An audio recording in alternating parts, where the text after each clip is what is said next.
What up, cappers, gamblers, punters, hustlers, low baggers? Happy Wednesday, May 4th to all of you. Thank you for watching Betting with the Bag right here on Pub Sports Radio. Another successful day yesterday.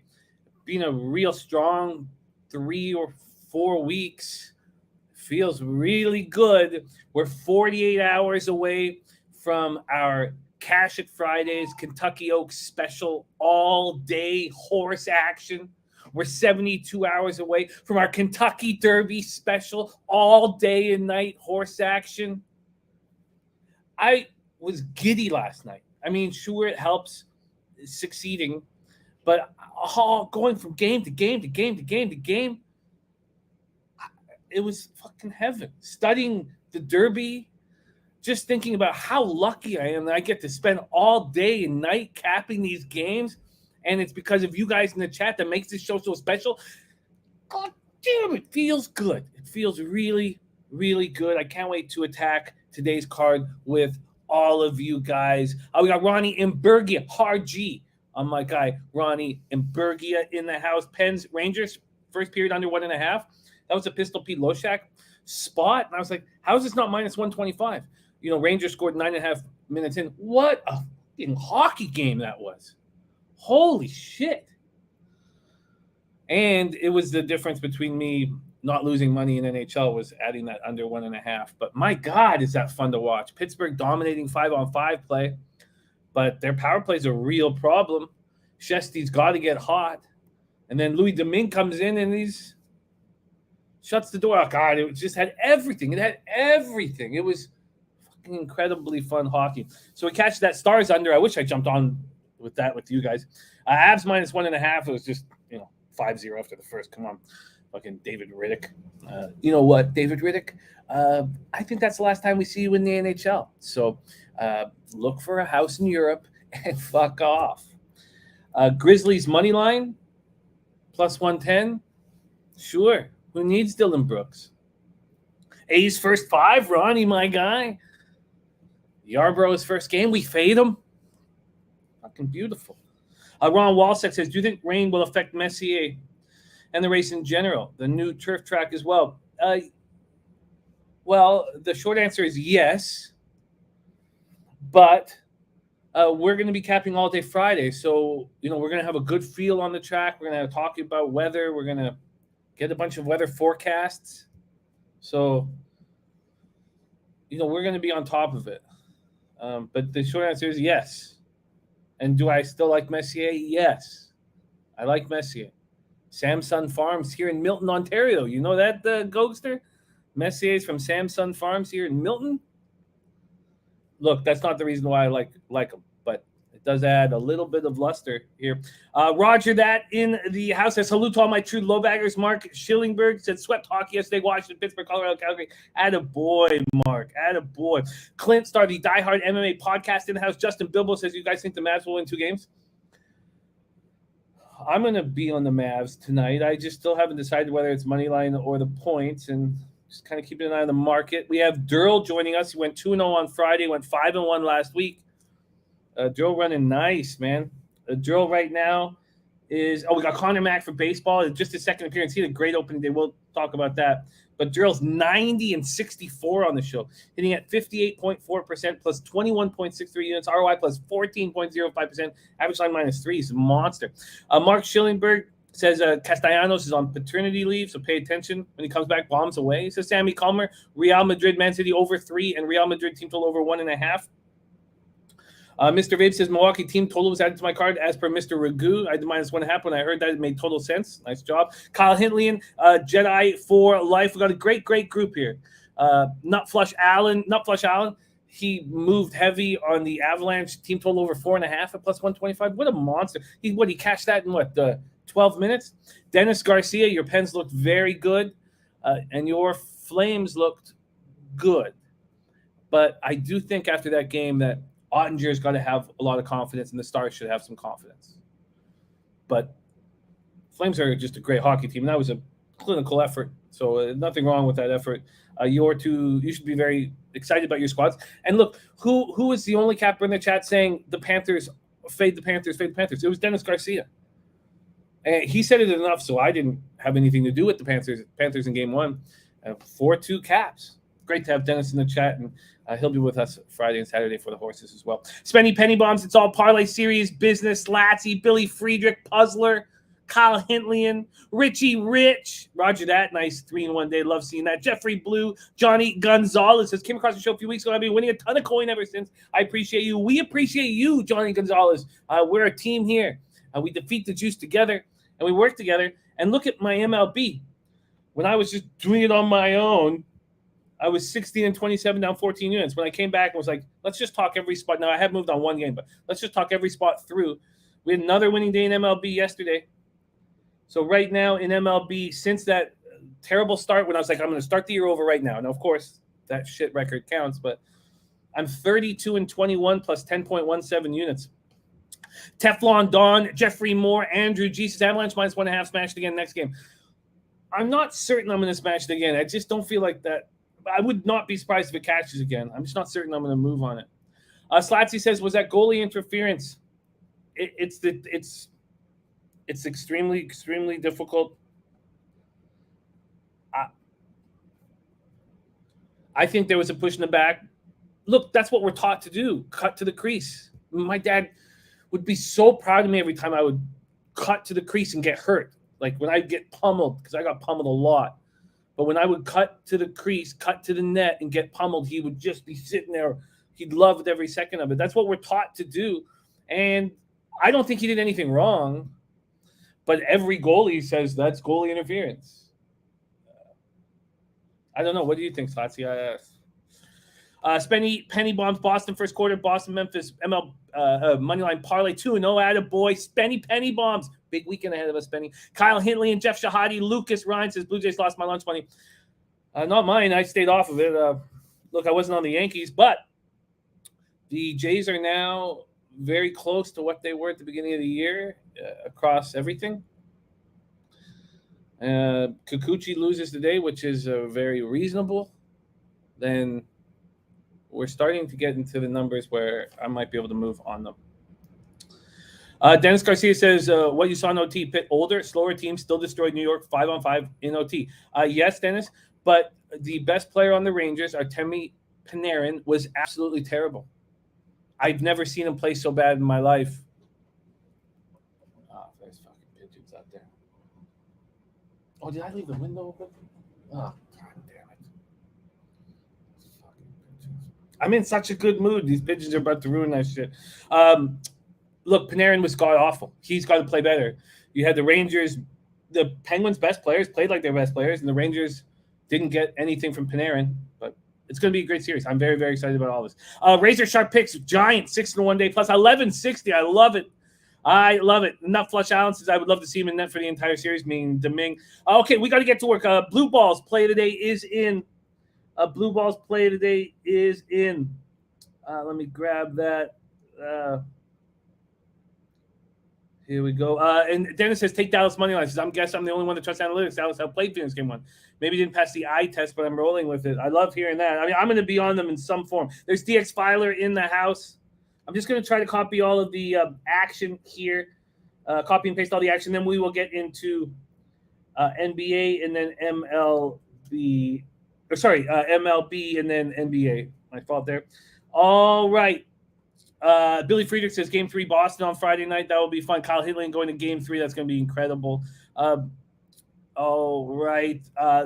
Let's get to work. So let me see if I'm just missing any action here. Okay. Dennis Garcia says confidence for what? Anytime. I mean, we've seen it often. And I'm going to have to close this window. I'm going to lose my shit here. But we've seen it often when you know, the Flames outplayed the Stars, sure, and barely got past them. You know, there was a couple Ruby Hintz chances that could easily tie the game up. I think that 1-0 loss will give Dallas confidence, personally. VP, yes, we can do a big Kentucky Derby ticket. We will talk about that. Von Polo, my guy. Okay, let's get to work.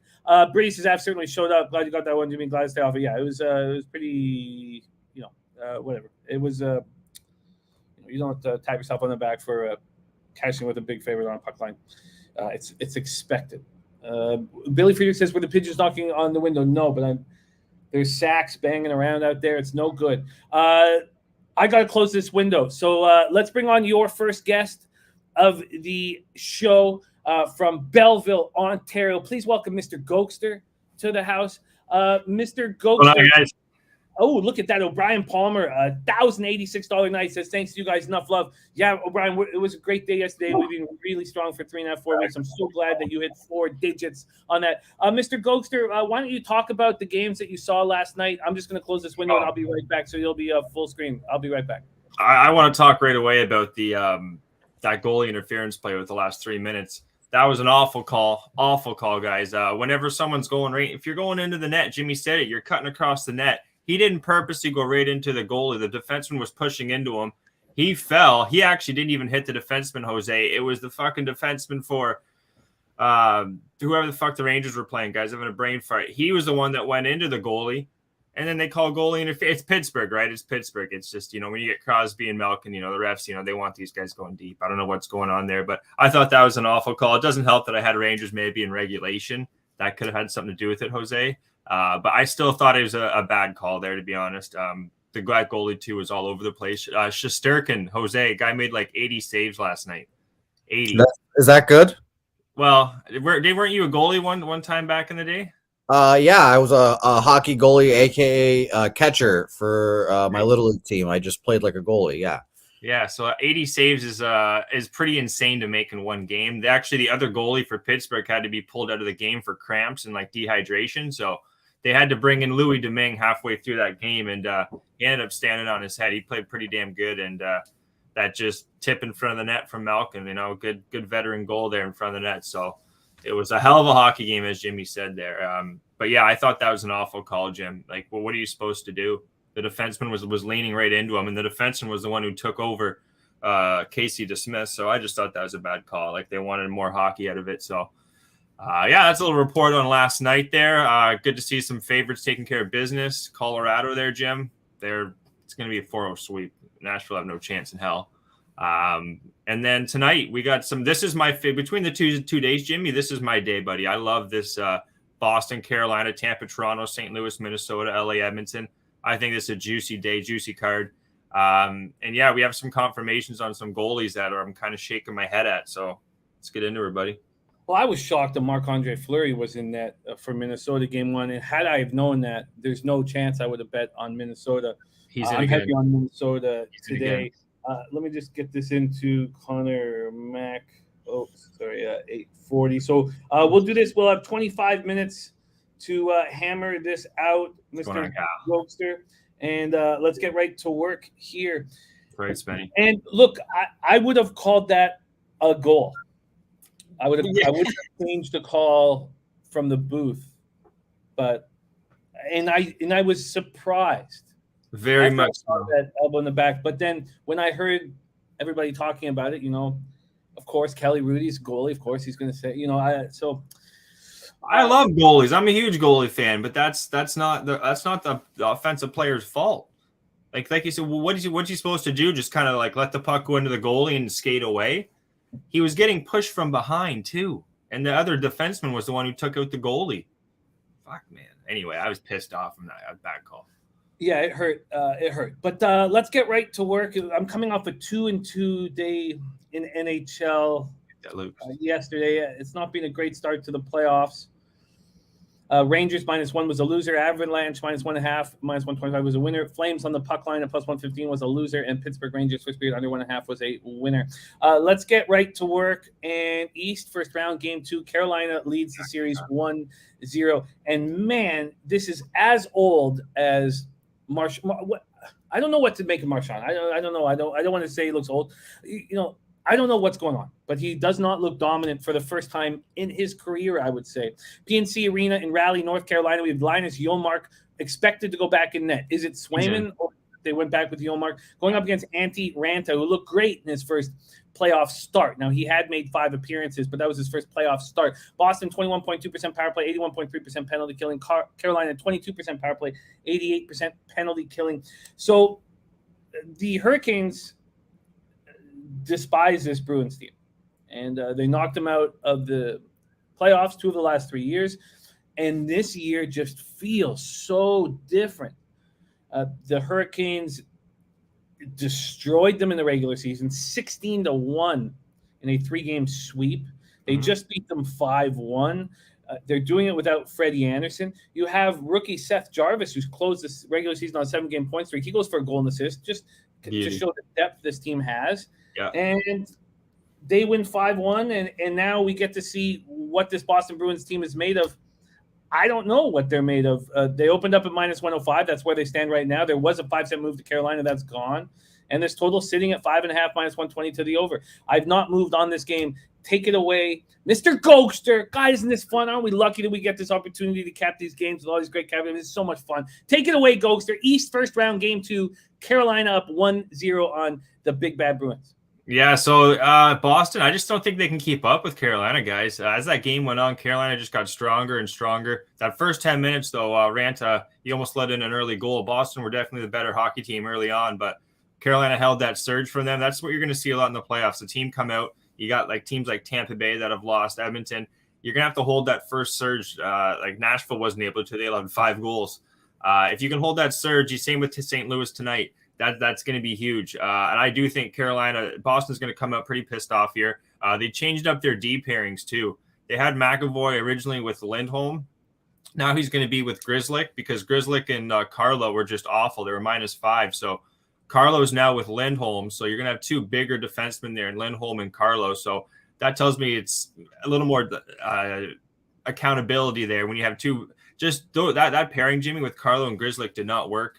They were accountable as the game went on. So I'm leaning towards unders. I actually pulled the trigger on a no goal, guys, first 10 minutes here. I think this series is just going to be like a slow grind as the game goes on. You're going to see some goals, but the power plays from both these teams they're not going into the playoffs, didn't do a lot. They were 0 for 3 last night too. Heavy hitting game too. 48 hits, Jim, for Carolina last time they played game 1 and 42 from Boston. Carolina, though, with 20 giveaways, that's not that good. They're going to have to improve that. And one other thing, Jimmy, I want to say is the rise of Tero Teravainen. This guy's been unbelievable. He's just, Canes had a rest day too yesterday. I think that's good for them. Boston was on the ice trying to get some more practice in, working on tip drills too. They were talking about, Jimmy. So trying to get more traffic in front of Ranta. I expect this to be not much going on in the first 10 minutes here. Carolina's a really good home defensive team too. So look for there to be no goal in the first 10 minutes, guys. It's available at +114. It's going to start off my card, Jim. Yeah, I get it.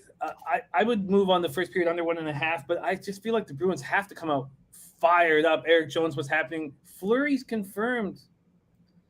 He is. He's in. Why did they have Talbot playing so well down the stretch and then? Because they're stupid. That's the only answer I got for you. Because they're stupid. Sorry for the. I bet that. I just bet that before the show. This is gonna screw me. Yeah, poor Minnesota. You got Talbot playing great hockey. You got Fleury who can't stop a puck. He's bouncing them off him like a beach ball. He's flopping around like a fish out of water. I don't know why they have Fleury going. They're going to have Talbot game 3 when they're down 2-0. I mean, I don't think Fleury's a sieve. I don't like the way he played in game 1. I can imagine that he would step up here, but I've now made bets based on expecting Talbot to be in net, and they're screwing themselves. Okay, Mr. Gogster. God, that really bothers me. Gogster, Carolina, Boston, no goal. First 10 minutes at +114. Yeah. I like the first period under 1.5. I like that too. I like that too. I hope I don't get burned by a goal in the first 10. I really don't think there will be, Jim. From these two teams, Boston. I'm not worried. It's more Boston. I'm worried about scoring, but defensively, there's no issues with Carolina. They've been solid all year. Next to them in the Rangers, some of the 2 best first period under teams at home you're going to find. So I'm going to trust this one. I'm not thinking twice. Birdie bet tie in the first 10 minutes in Boston, Carolina. What do you get that at? Yeah, I'd be very curious what you got that at. He also has, I believe I just copied and pasted I like that. He has I thought I copied and pasted. He has a Oilers Canes parlay Right there, plus 185 for birdies. Got an Oilers, Canes parlay. I'm flustered. I just That's it just awesome. makes me so angry when I make wagers with a certain expectation, and then that just blows up in my face. I'm okay. Yeah, that's something else. But yeah, no, let's keep her going here. Let's get the Leaf game here. Let's do it. East first round game 2. Toronto up 1-0, and Tampa's moved to plus 115, which is what I expected. I want to bet the Lightning here, but I want a better line than plus 110. I saw that Pinnacle had moved it to plus 114 and then plus 118, so I knew I was going to get better than plus 110. What about this, Jim? Bunting's in. Bunting's confirmed in. Oh, Well, I think the line would go up for. I think people bet Toronto more now. Look, he's the kid to be able to succeed on the line with Matthews and Marner. To be able to succeed there, you have to play very good hockey, and he's done that all year. And I have nothing negative to say about Bunting, but I don't see that as being a big deal personally. Arthur Meade Jr. says over the total in the Toronto Maple Leafs game. We have Vasilevsky versus Jack Campbell. Brady says I bet Tampa 5 minutes ago. Vass is 14-0 off a loss in the playoffs. Have to take Tampa Bay here, and I will take Tampa Bay here. And I also won't be surprised if I feel like Birdie's saying that I just have to make this bet. With the implied probability off of a bad loss for the defending 2-time Stanley Cup champions. But if Toronto was to beat them again, that I wouldn't be sitting here surprised. Like that wouldn't be a shock to me by any means. Jose, I missed that. Sorry, Clint. UFC 274, baby. Okay, Clint. Sorry, sorry, Jose. Can you help me with that? I'm just still flustered over not having Talbot in net and having $300 on the screen. Right there. Okay, running a giveaway for UFC 274 tickets on my Twitter tomorrow.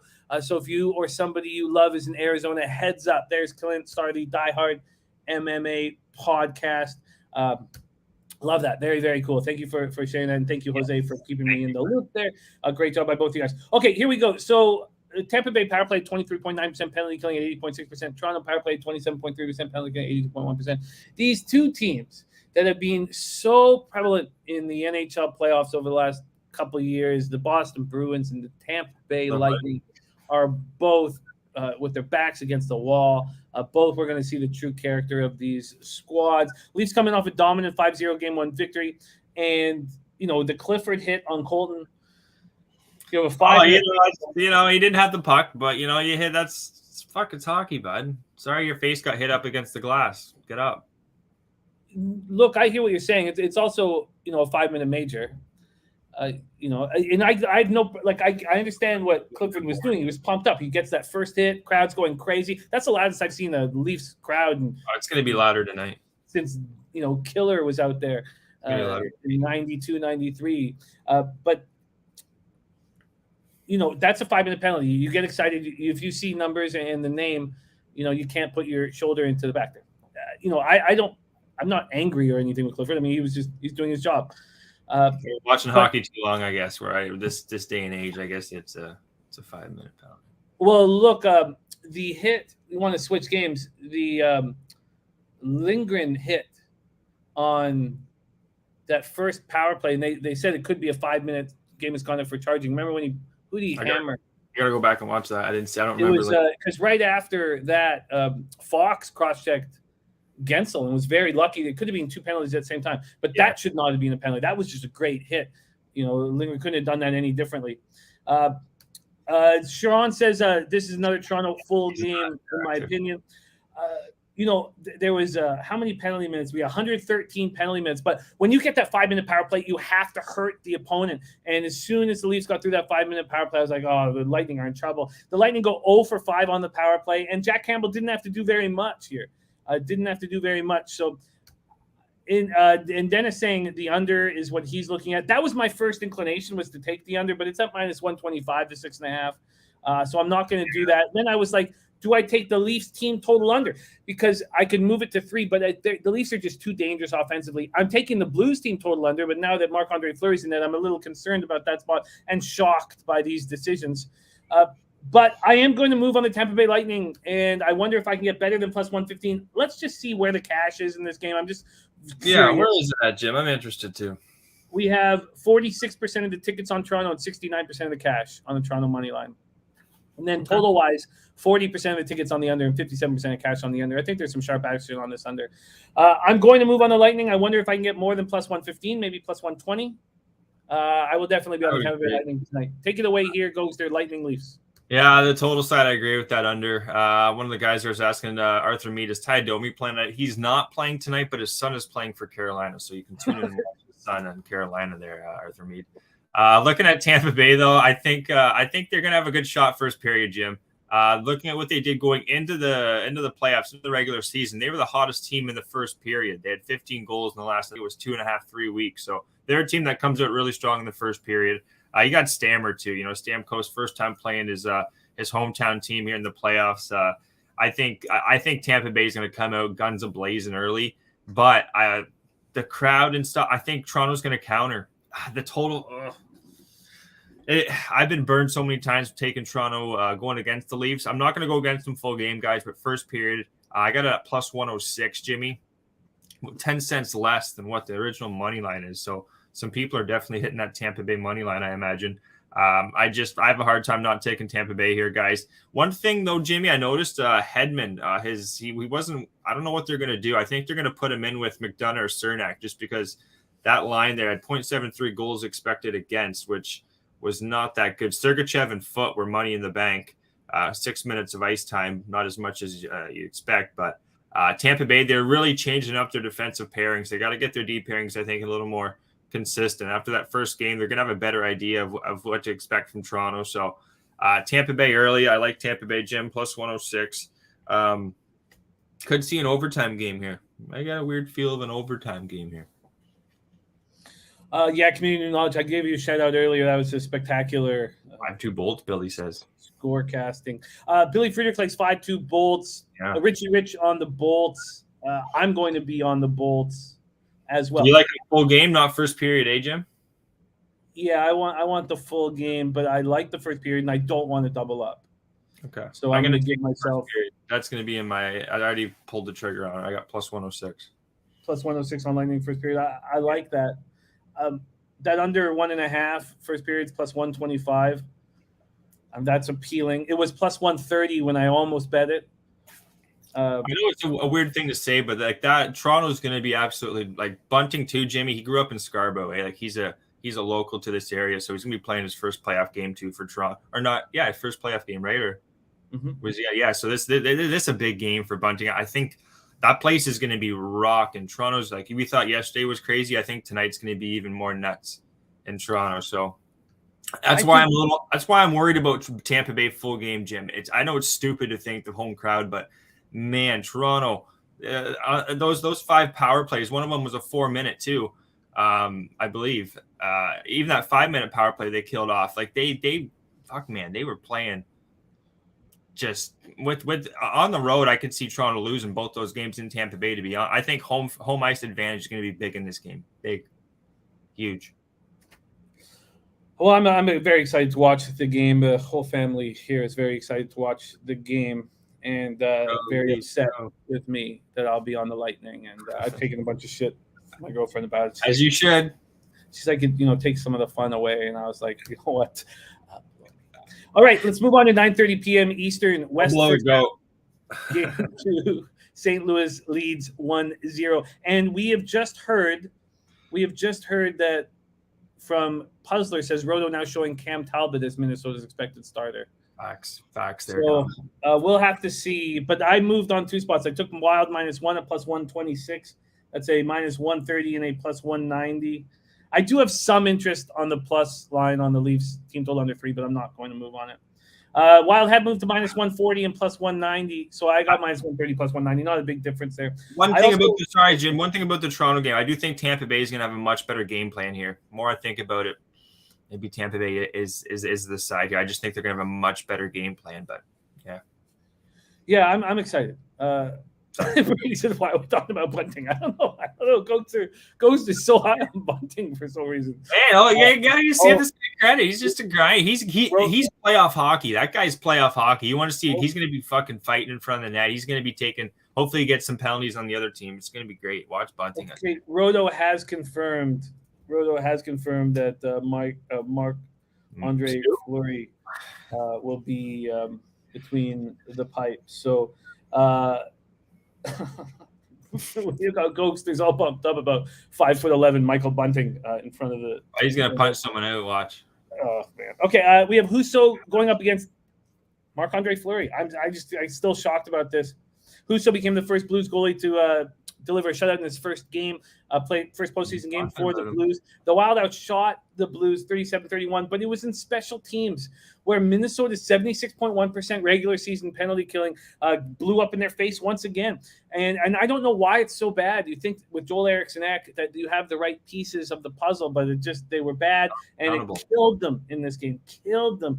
They allowed 2 power play goals and really a third because one power. So Perron has scored 2 power play goals, but the third was just 2 seconds after in the same fucking spot. No one had him every goddamn time. Fleury would have a kick save like every time, right to him. No one's got him every time. Like accountability was bad for Minnesota.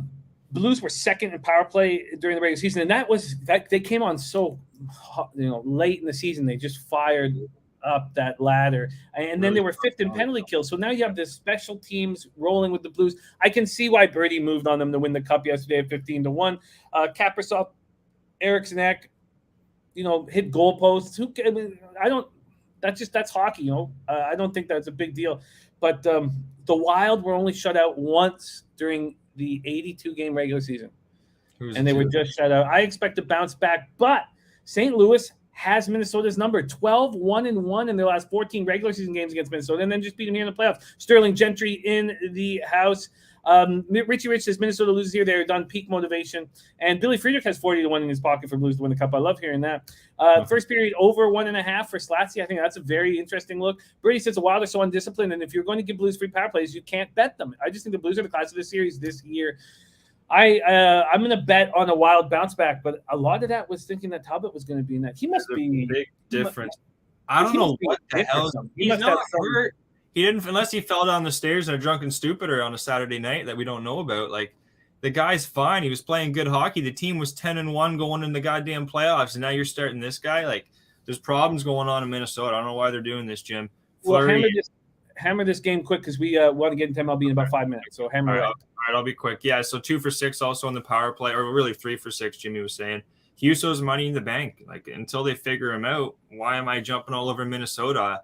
A guy in the chat there, Justin, they're asking if, is St. Louis to play here? And I pulled the trigger on first period, both teams to score here, Jimmy. Plus 140. I am expecting Minnesota to have a good performance, bounce back performance, but watching Minnesota, even defensively, I can't trust them. Even with Fleury, I would be leaning towards the St. Louis money line. And to be honest, I'm probably going to be playing St. Louis on the money line. Now, once they have Talbot in net, it could be night and day. It could really be night and day, guys. So until then, I lean towards the over too. But they haven't figured out Husso. They really haven't. They're not playing good hockey. Also, did you see that dirty play by Spurgeon? Cross-check Buchnevich in the ankle. You an idiot, bud? Like, what are you doing? Like, he's got a hit on him. He's got a mark on him too during the playoffs. So I'm leaning towards St. Louis again. I really am. Yeah, I'm a little less confident. I'm a little less confident, but I'm Marc-Andre Fleury confirmed. I'm on Wild -1 plus 126. Blues team total under 3. I'm looking forward to watch the game, and I'm now quite nervous about my spot. Let's move on to the final spot on the board, and it sounds like that's my favorite play. Just by 10 cents. Oh, that was in addition to your card, though, right? Yeah. I'm adding plus 140. It wasn't on my card, but I'm going to throw plus 140 on the both teams to score first period. Hopefully, I'm not getting too cute here. But I also lean towards St. Louis. I'd be surprised if Fleury has a good start, and I would expect him to have a bad one.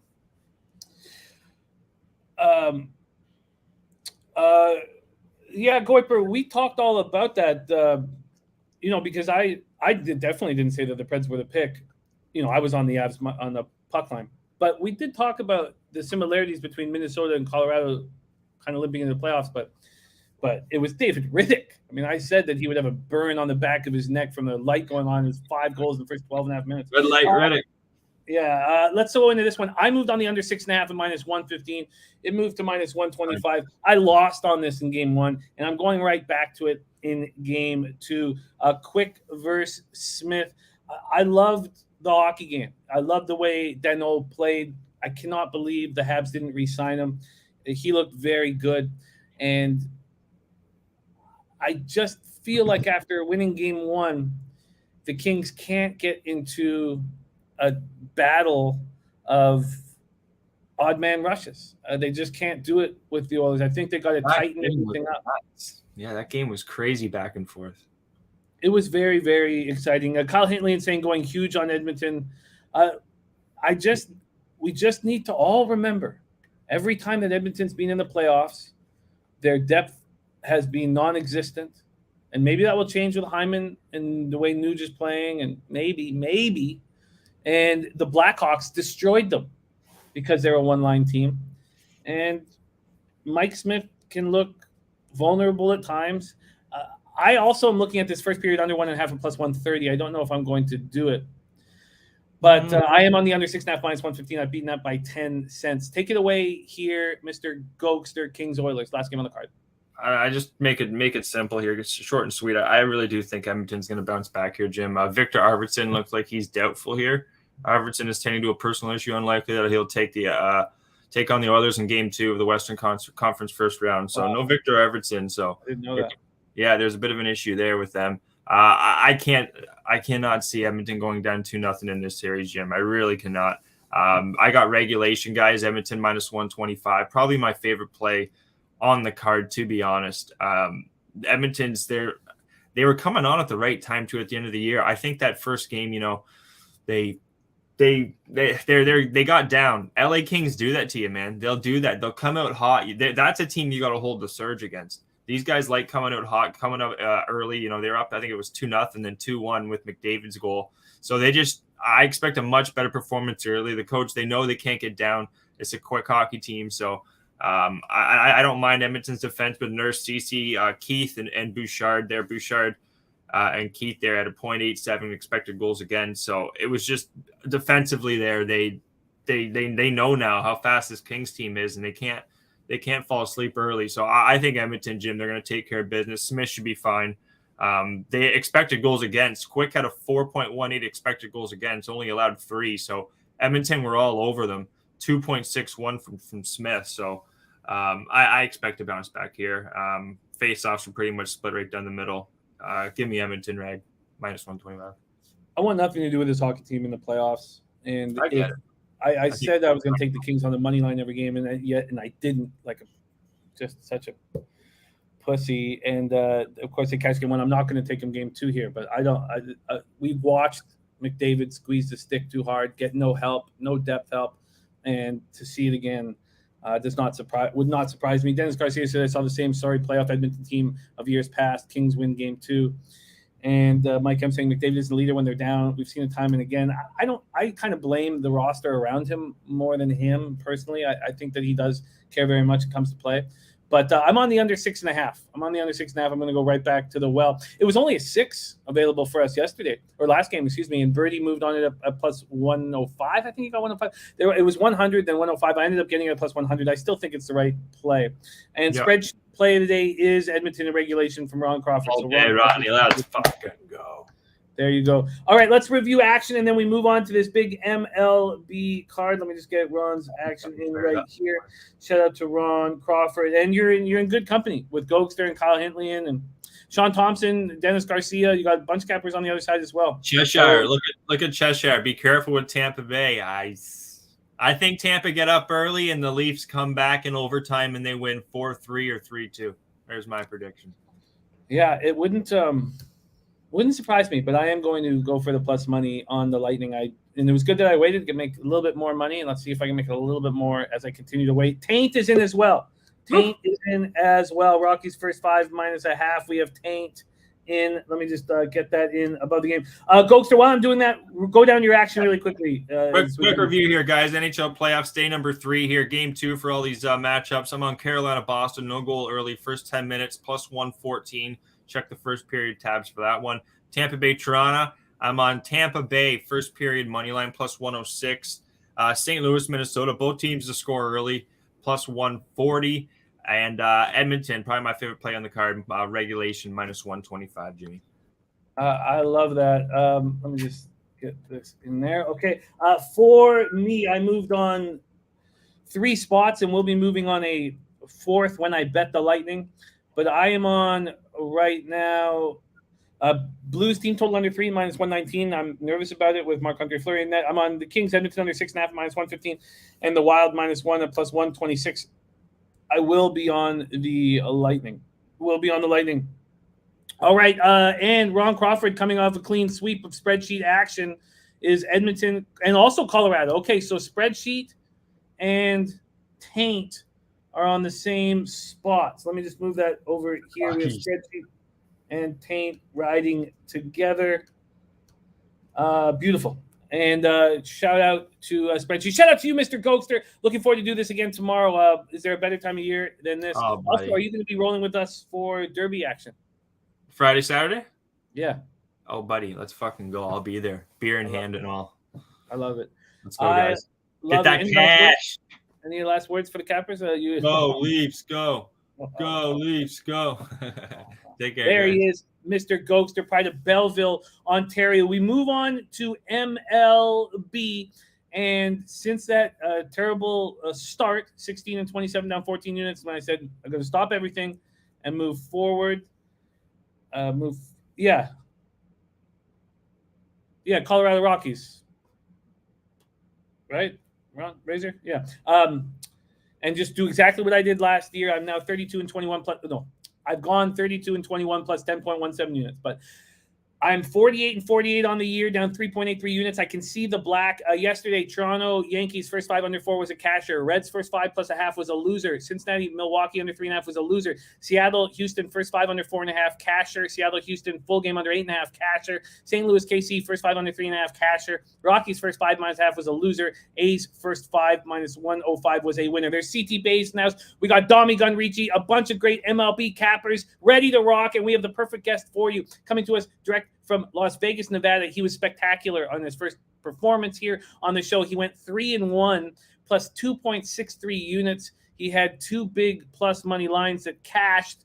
His average line of his 4 bets was plus 113, and he comes in with a ROI of 65.75%. Please welcome to the show, Miggity Mac Daddy, Conor Mac. What up, Mac? Oh, you're getting that down, Jimmy. You're nailing the miggity. You're getting razor level there with the miggity. But what up? Shout out to the chat. Let's get to this massive card. I wish we could have swept last week, but these overs, and let's talk about these. These numbers dropping now a little bit. We saw some overs last night. Will it, all this ball talk, will it, the weather heat up and we start seeing some more runs? We will see, but let's get it rocking, brother. I'm ready to roll. Shout out to the chat. Hit the like button. Let's get right to work. And you're coming off a very impressive first performance here on the show. Let's go MLB. The only bet that I've made and it pops off in 54 minutes, Arizona Diamondbacks 12-13, 7-6 on the road at Miami Marlins, 12-11, 6-6 at home at Lone Depot Park in Miami, Florida. I am on the first 5 under 4. The first 5 under 3.5 was plus 120. The first 5 under 4.5 was minus 160. And I turned it into a 4. We have Mad Bum going up against Eliezer Hernandez. I backed Eliezer Hernandez in his last start against the Mariners, and he wasn't that good, but they got the job done. I believe it was up against Brash, and Brash got lit up and smoked for the Mariners, and Brash is back in action again today. CT Base is on the Diamondbacks first 5 at plus 135. That was available to me at plus 145. And it's now available to me, still at plus 145, but the market's moving into the Marlins direction, and that was enough just to say that things aren't all correlating here.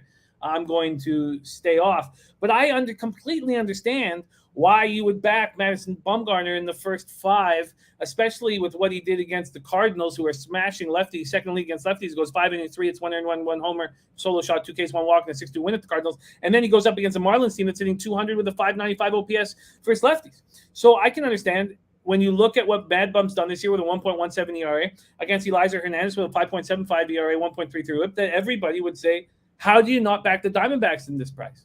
And yet the Marlins are taking money. And because of that, I only moved on the under. But let's talk about the market move here. It opens up with the Diamondbacks at plus 115 yesterday. And they're now at plus 150. So we've had a 35-cent move towards the Marlins. And that is confusing. From a total standpoint, opened up at 7.5 juice to the under. It's now slightly juiced to the over. And when we go over to the cash flow in this spot, 10,049 tickets in. It's 50-50 on the tickets. Yet 77% of the cash is on the Marlins. 60% of tickets are on the under and 69% of cash is on the under. And it's slightly moved to the over, which made me nervous.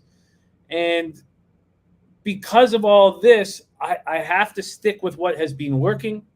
2 years ago and in the beginning of the year, I would be on the Diamondbacks with you guys here. And I've just got to trust what's working. Diamondbacks are just 196.28 versus righties. Diamondbacks bullpen weak at 4.51 ERA, 1.41 whip. I don't want them full game. Marlins bullpen's been very good. Take it away here, C-Mac. This game pops off in 51 minutes. Diamondbacks, Marlins. Yeah, this is an interesting game. Bumgarner, so far throughout the year, has pitched well. You know, obviously what he's at, a 1.17 ERA. He's done really, really well. Both these teams can't, Marlins can't hit lefties. Diamondbacks are dead last in hitting. Yeah, they've hit a little bit as of late the last few games, but they're still last in the league. I think this is where you want to back Hernandez. I'm not going to back the D-backs at this price, not on the road. But the Marlins price is too high. It was way too high yesterday. What was it, minus 180? And even this it's just too much. I haven't pulled the trigger. I've really thought about it. We talked about this last night. A few of these spots were just popped right out to me. Was the first 5 under 4. I mean, it's minus right around 120. That's what I'm looking at here with both these teams that can't hit a lick. That's what I'm looking at here. And I saw you are on it already, Jimmy. So it's the only I like that move. When was where was the Marlins that expensive? Because they got up to minus 150 last night at Bet365. Did you see them that high last night? No, they were 145. Okay. Sorry. It was the day before. Yesterday they were minus 180. Oh, I thought it was insane. I just think they're just too high priced here. They're not that good of a team, and not the Diamondbacks, but they're going to win 60 games. I think, this year. They're starting to heat up a little bit with their bats, but they're still dead last. I just can't take them. You could look at D-backs run line.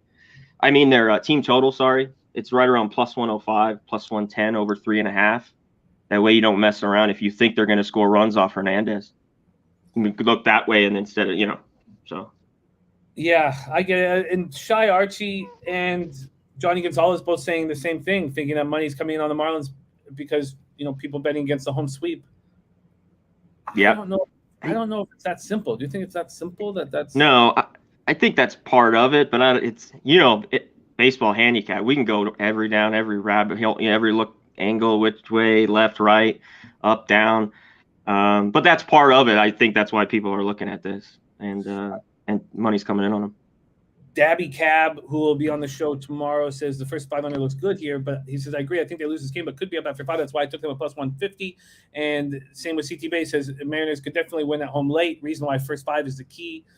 And I get it. There's Fat Wally in the house. Great to see you.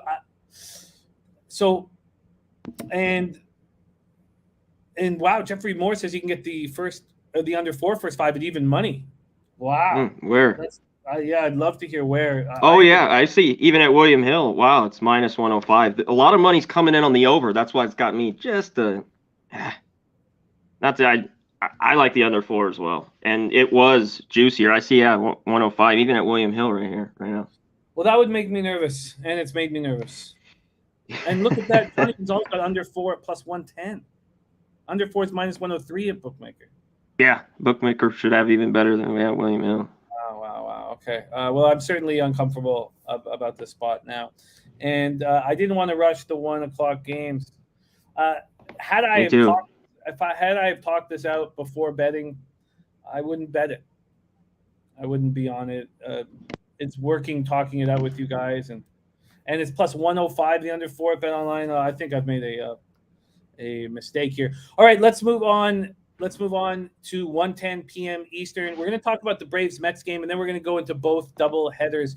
1:10 p.m. Eastern, Atlanta Braves 11-15, 5-8 on the road at New York Mets 18-8, 9-4 at home. We are at Citi Field in Queens, New York. Citi Field in Queens, New York. And this is a Jose Seje play of the day. Now, there are issues, so he has a second spot that he will be looking at. Let me pull up the weather issues and see how bad it looks here in Braves Mets. Yeah, 2 p.m. drizzle. Let me refresh this. You know what? I'm going to refresh it. Why don't we do this? Let's bring on your host of Say Hey Plays of the Day every single day for the rest of the year. I'm very impressed with that. Please welcome to the show, Jose Bouquet. Jose, how are you? I'm sorry. I'm doing all right. Fucking tired, honestly. Long night last night, but I have a couple plays that I like today. Some plays that, or I guess some lines that really just did not make sense to me just now that I made official. And this is just kind of a classic me play this season too. So I think if you've watched Say Hey Plays, you'll probably know where I'm going with this one. Tim Montana BX says, misty out here in New York, light rain. It now, after the refresh, says there will be no rain in this game. 0% precipitation has dropped from the 15 and 25s that were there earlier, and the drizzle at 2 p.m. is now gone.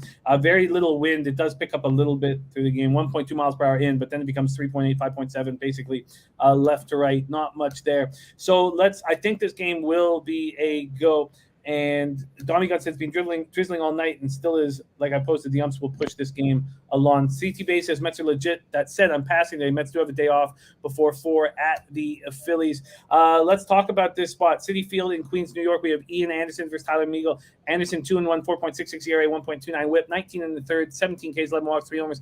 Last start, he went 6 innings, allowed 3 hits, 2 earned runs, a homer, 5 Ks, 2 wins, and 6-3 win at the Rangers. Meagle has looked spectacular this year. 4-0, 1.93 ERA, 0.86 WHIP, 27 Ks in 28 innings, 6 walks, 2 home runs allowed. Coming off a 3-0 win at home versus the Phillies, 5 innings, no earned runs, 5 Ks, 3 walks. The Braves aren't hitting 221, 678 OPS versus righties, and the Mets are hitting 269, 744 OPS versus righties. Braves bullpen and Mets bullpen have both been good thus far. So let's take a look at the market movement here in this spot. We have the Mets opening up at minus 125. They take 15 cents by 4:34 in the morning, and there's been a 5 cents of buyback. So at this point, there's been a 10-cent move towards the Mets. From the total, it opened up at minus 120, juice to the over. It's now minus 115, juice to the under. And that makes sense to me. When we take a look at the money line, 71% of the tickets, 84% of the cash on the Mets, and 65% of tickets, 81% of cash on the under.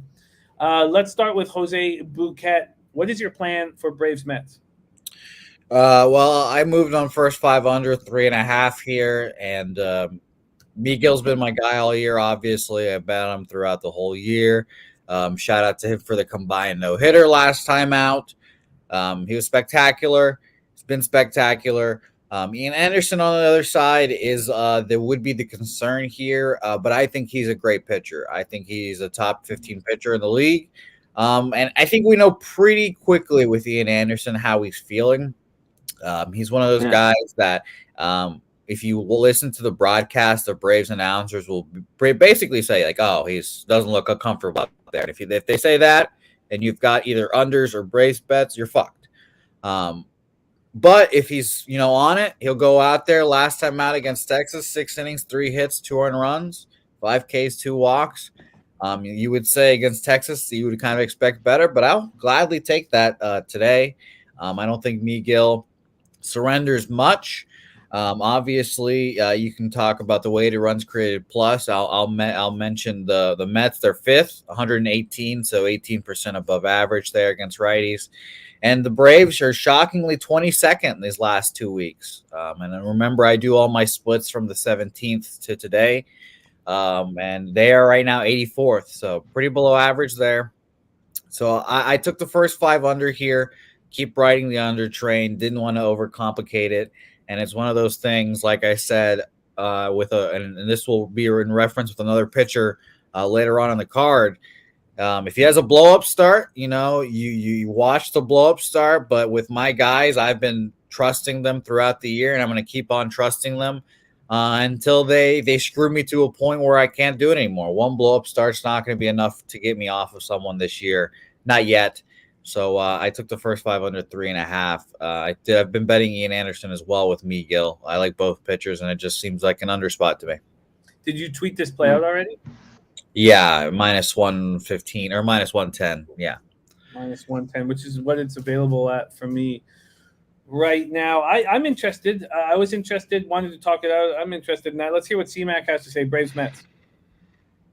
Yeah, so this is what we're going to get, obviously, the 7 here, which everything's coming down, which I kind of want to talk about in these games, where normally you're not going to get a 3.5, but early start, I don't blame you. I was on the Royals Cardinals, that under 3.5, and man, that was a sweat. Royals had bases loaded, no outs, and they didn't score. So I don't blame you, Jose. I look maybe full game. I think the Mets' pen's been pretty good all year. I'm going to stay off. The Mets have dominated. Miguel had one rough start against San Francisco where he gave up 4, like you talked about, but he's gone 5 innings every start. He's looked good. And I've always been a pretty big fan of Anderson. At times he can get a hit. He can get hit on the road. His last start was good. The Mets are just rolling, so I don't blame anyone. The Mets, and you can look the other side with the Braves. The bats are just too cold for me to take them. I mean, you see them +20 here. You might see some value, but I don't. I think it's just Mets or nothing here, but I'm staying off. Stay off there. Jose, you're coming back for 2 more spots then. You're coming back for the first of the double dip in the Padres, a Guardian spot, and you were also coming back for Mariners Astros. Accurate. Beautiful. Okay. So real Jose, quick. Oh, yeah. These pitchers have pitched well. I mean, just their numbers are solid. Obviously, they see each other. 178 off McGill, and I think they're hitting 161 off Anderson or the Mets. So yeah, it's pretty impressive. It's pretty impressive, actually, how well these guys have done against 2 good lineups. So I'm excited to watch this game. It'll be a good pitching matchup. A lot of good pitching matchups today. Yeah, this is a spot I think I will join you on. All right, let's keep rolling. Jose will be back here shortly. We're going to start with the double dip at 1:10 p.m. Eastern, Game 1 of the Pittsburgh Pirates, 9-13, 4-6 on the road at the Detroit Tigers, 7-14, 4-8 at Homework America Park in Detroit, Michigan. Let's start with the weather in Detroit. We have 54 Fahrenheit at first pitch, 12.6 miles per hour out to right field, and it stays around there, 11.9 and 11.5 for the rest of the game. And it's not bad, 56, 57 Fahrenheit, so it's not freezing out there. Let's take a look at the line history in this Tigers spot. The Tigers opened up at -160, which is just, it's crazy to think of this Tiger squad that's 4-8 at home being that big of a favorite against anybody, but maybe the Pirates are the right team to be that big of a favorite on. The first move, so this came out at 6:08 a.m. this morning at Bet365. The first move, an hour and 14 minutes in, was a 10-cent move towards the Pirates, and then it's come back 5 cents as of 40 minutes ago. When we look at the total, it opened up at 7.5, and as of 30 minutes ago, it moved to 8. It just moved to 8. When we look at the cash, let's see if that follows suit with the situation here in Pittsburgh, Detroit. Oh, that's the Quintana game. There's the first game here of the. And is this Peters, not Wilson, right? Versus Pineda, because I got multiple different. I've got Dylan Peters in this spot Okay. versus Pineda, but let me know if that is a mistake. Everybody jump in because that's how I cap this spot. So Peters, Pineda. So there's 3 different teams that have full line value. According to Sports Insights, and the Pirates are one of them. It's the Pirates, the Rockies, and the Brewers. The Pirates have 55% of the tickets, but just 37. Oh, sorry, excuse me. The Pirates have 45% of the tickets and 63% of the cash. So the big bets have come in on the Pittsburgh Pirates, and then 54% of tickets, 74% of cash on the under. on the under. Dylan Peters, so it's a bullpen day. Peters has not gone more than 3 innings over his 5 appearances. He's only had 1 start where he went 2 innings, and that 3-inning appearance was his first of the season. Pineda last out, 5 innings, 7 hits, 4 runs, 3 homers, 2 Ks, 0 walks, and 5-0 loss at Minnesota. He has thrown 10 innings this year and just 4 strikeouts. Pirates versus righties, 235, 630 OPS. Tigers versus righties, worse, 219, 607 OPS. The Pirates bullpen is not really to be trusted. 4.22 ERA, 1.26 WHIP, and it's a bullpen day. And the Tigers bullpen has been lights out. 1.97 ERA, 1.07 WHIP. Game 1 of the double dip, Pirates-Tigers. Take it away, C-Mac. Yeah, this is an interesting game. You know me and these double headers. I don't really love. I'm a little shocked that this maybe the day off yesterday and this line's moved up from 7.5 to 8. I know whoever's going to pitch last night. This game was an 8. I was interested on the under. I'm going to stay off, but I think there's value here with the Pirates. I'm really interested in first 5. I just want a little bit more, better pricing right now than what I'm getting. It's just not enough. Tigers just aren't playing right now. They're not hitting. I definitely don't want to stay off the Tigers. Everyone that wants them can take them. So I agree with Sports Insight. I think there's some value here with the Pirates today. And Bryce Wilson is the primary. So Bryce Wilson will see a chunk of this game. The confirmed lineup: Gamble, Reynolds, Hayes, Vogelbach, Van Meter, Tsutsugo, Sawinski, Cole Tucker, and Andrew Knapp behind the plate. For the Tigers, Grossman, Baez, Meadows, Scope, Torkelson, Candelario, Castro, Barnhart, and Badu. Yeah, this doesn't interest me at all. Me too. Wind's blowing left to right. I'd lean under. Just initial, but Yeah, comfortable staying off of this game. Let's talk about game 2, and if anything interests us here. Let's see. Let's talk about this. Because we have Alex Faedo pitching, making his MLB debut in game 2. And he was part of that group of studs that were coming up for the Tigers. And before this year, he hadn't pitched since 2019. He's coming off with Tommy John surgery. 6'5", 225-pound, 26-year-old, well-spoken, says all the right things. I like the interviews that I watch from him. Easy to like this guy. Tigers first-round pick, 18th overall in the 2017 draft out of the University of Florida. Faedo has had 3 starts this year, 2 in single-A Lakeland, and his last one was in triple-A Toledo. That was the only one I kind of dove into, was the one at triple-A Toledo, and he looked really good. 5 innings, 4 hits, no earned runs, 8 Ks, no walks. He's I'd love to hear. We got Matty Ice in the house. I'd love to hear what Matty Ice thinks about this young pitcher coming up. And Matty Ice, Tigers team total, Tigers money line, and full game over. Is that for game 1? Oh, that's game 2. Sorry, that's for game 2. Tigers team total, Tigers money line, and full game over for Matty Ice in game 2. And I get what he's doing here. This makes sense to me, trying to fade a Quintana here. 0-1, 3.32 ERA, 1.32 WHIP. He's coming off a spectacular for him. 5 innings, 4 hits, 1 earned run, 9 Ks, 0 walks. It was 3-2 loss at home versus the Brewers, who don't hit lefties. The Tigers, historically, last 3 years have really hit lefties. It's not any. They've had no power from the left-hand side so far this year. 264 average, but just a 689 OPS, which is far too low for a 264 average. Pirates versus righties, 235, 630 OPS, and we already spoken about the bullpen. So let's just see a quick look at this line history for game 2. There's not going to be too much of one. What's happened so far, though, is a 15-cent move towards the Pittsburgh Pirates and Quintana, opening up at plus 130, now plus 115. And from a total look, opening up at 7.5. And listen to this. It opened up at 7.5. It got up to, that's from yesterday's. So let's not care about that one. That's from yesterday's odds. Let's not look at that. Okay, take it away here, C-Mac, Pirates, Tigers. Yeah, I like that, maybe that team total in the second game, Matty Ice. No, the only thing is, Faedo, I don't trust him. I want to watch him in this spot. Quintana's been really good. Jimmy, not really good, but for him, I tried to fade him against the Nats. He just gave up 3 and got out of there, and the Pirates came back and won that game. He pitched well his last start. This is a pretty big jump, like you talked about. 2018-19, he had the Tommy John, then he comes back. 3 starts in single A, then triple A. Now he's up. So I know he pitched well his last start. He's progressively got higher, 3, 2, 4, and 5 innings his last start versus Omaha and Toledo. I just can't get there with him. I'll look at game 2. I want to see the Tigers start hitting. I want to see them hit lefties. Is this a good spot? Maybe. And don't take the game. Go with the team total like Matty Ice says. But yeah, I'd lean that way. I'm going to stay off. I want to see him pitch and see what he can do here at the big league level, even against the Pirates team. Last year they were dead even against righties and lefties. Maybe they're hitting lefty or righties a little bit better. I mean, I just don't want the Pirates here. That's for sure with Quintana. Yeah, I want nothing to do with them with Yeah. Quintana. But as I'm surprised that there's been a 15-cent move towards them. And they say there's half line value on Pittsburgh in here. And I think that's just Tigers probably priced as too big of a favorite. Simple as that. Exactly. That's what I think. 64% of the tickets, 79% of the cash is on Detroit. Now only 1,626 tickets are in. So let's not dive too much into it. Actually, there's reverse line movement on both. So the cash is on Detroit, market moving towards Pittsburgh.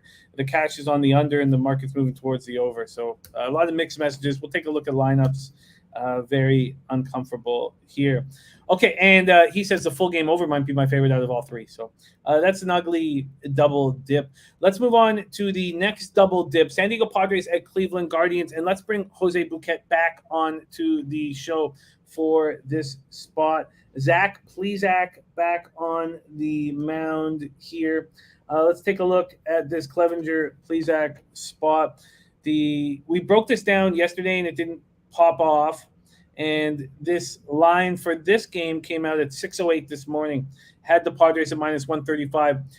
Within 9 minutes, Clevenger and the Padres moved 25 cents. So all the initial cash came in on the Padres. Since then, it got up to a high of minus 165 at 7:56 this morning. Since then, it's been all Guardians money, and it's gone 25 cents back. So it's only moved 5 cents since the opening line.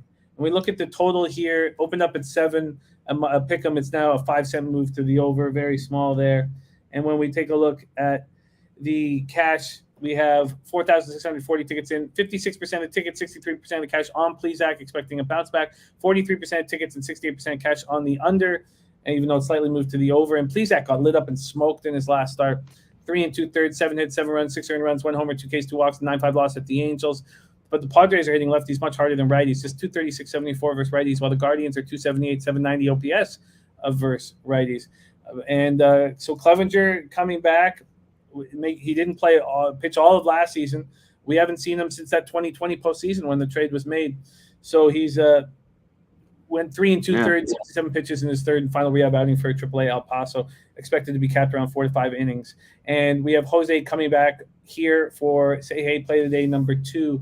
Take it away, Jose.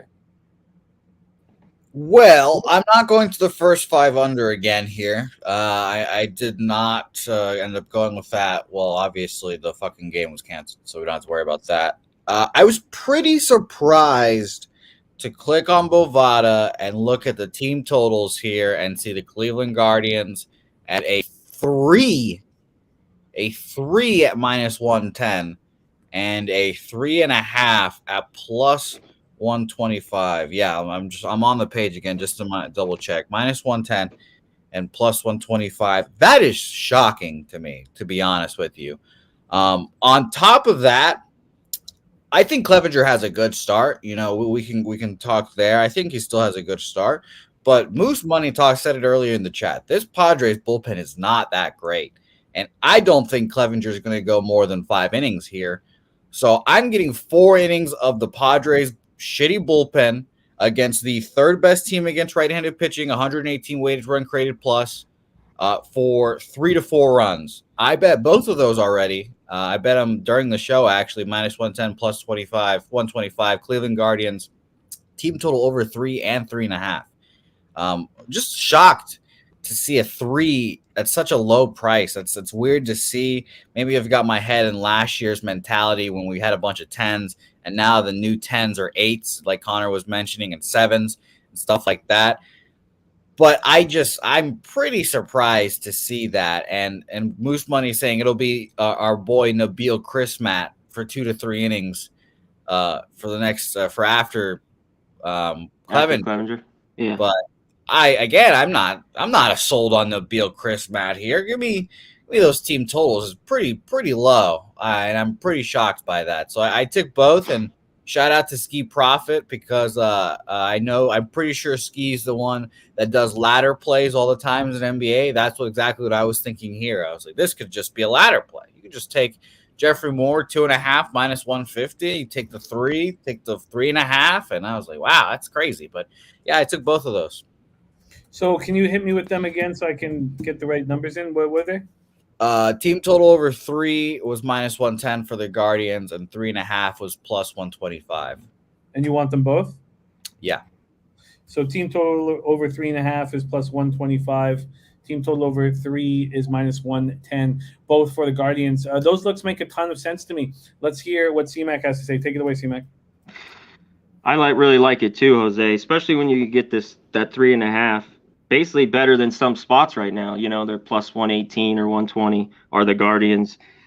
They had a bad road trip. They looked horrible. This is where I want them. Everyone's too high on the Padres. They're on the road. They're favorites. Now you're getting Clevenger coming back from Tommy John. He hasn't pitched in 2 years.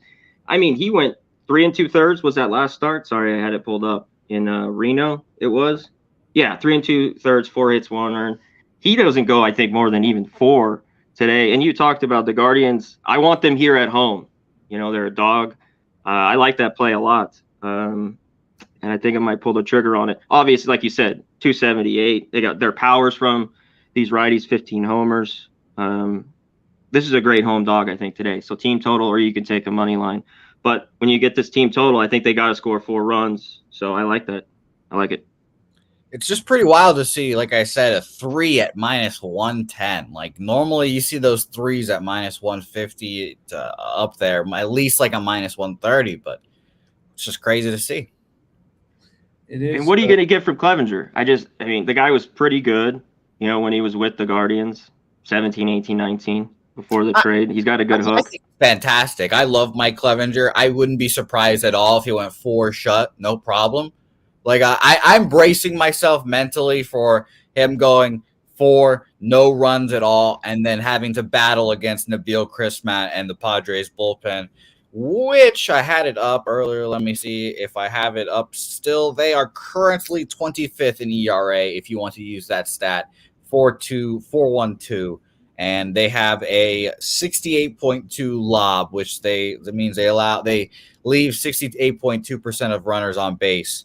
And which is, again, not good. So I will gladly take that challenge against just the Padres bullpen, basically.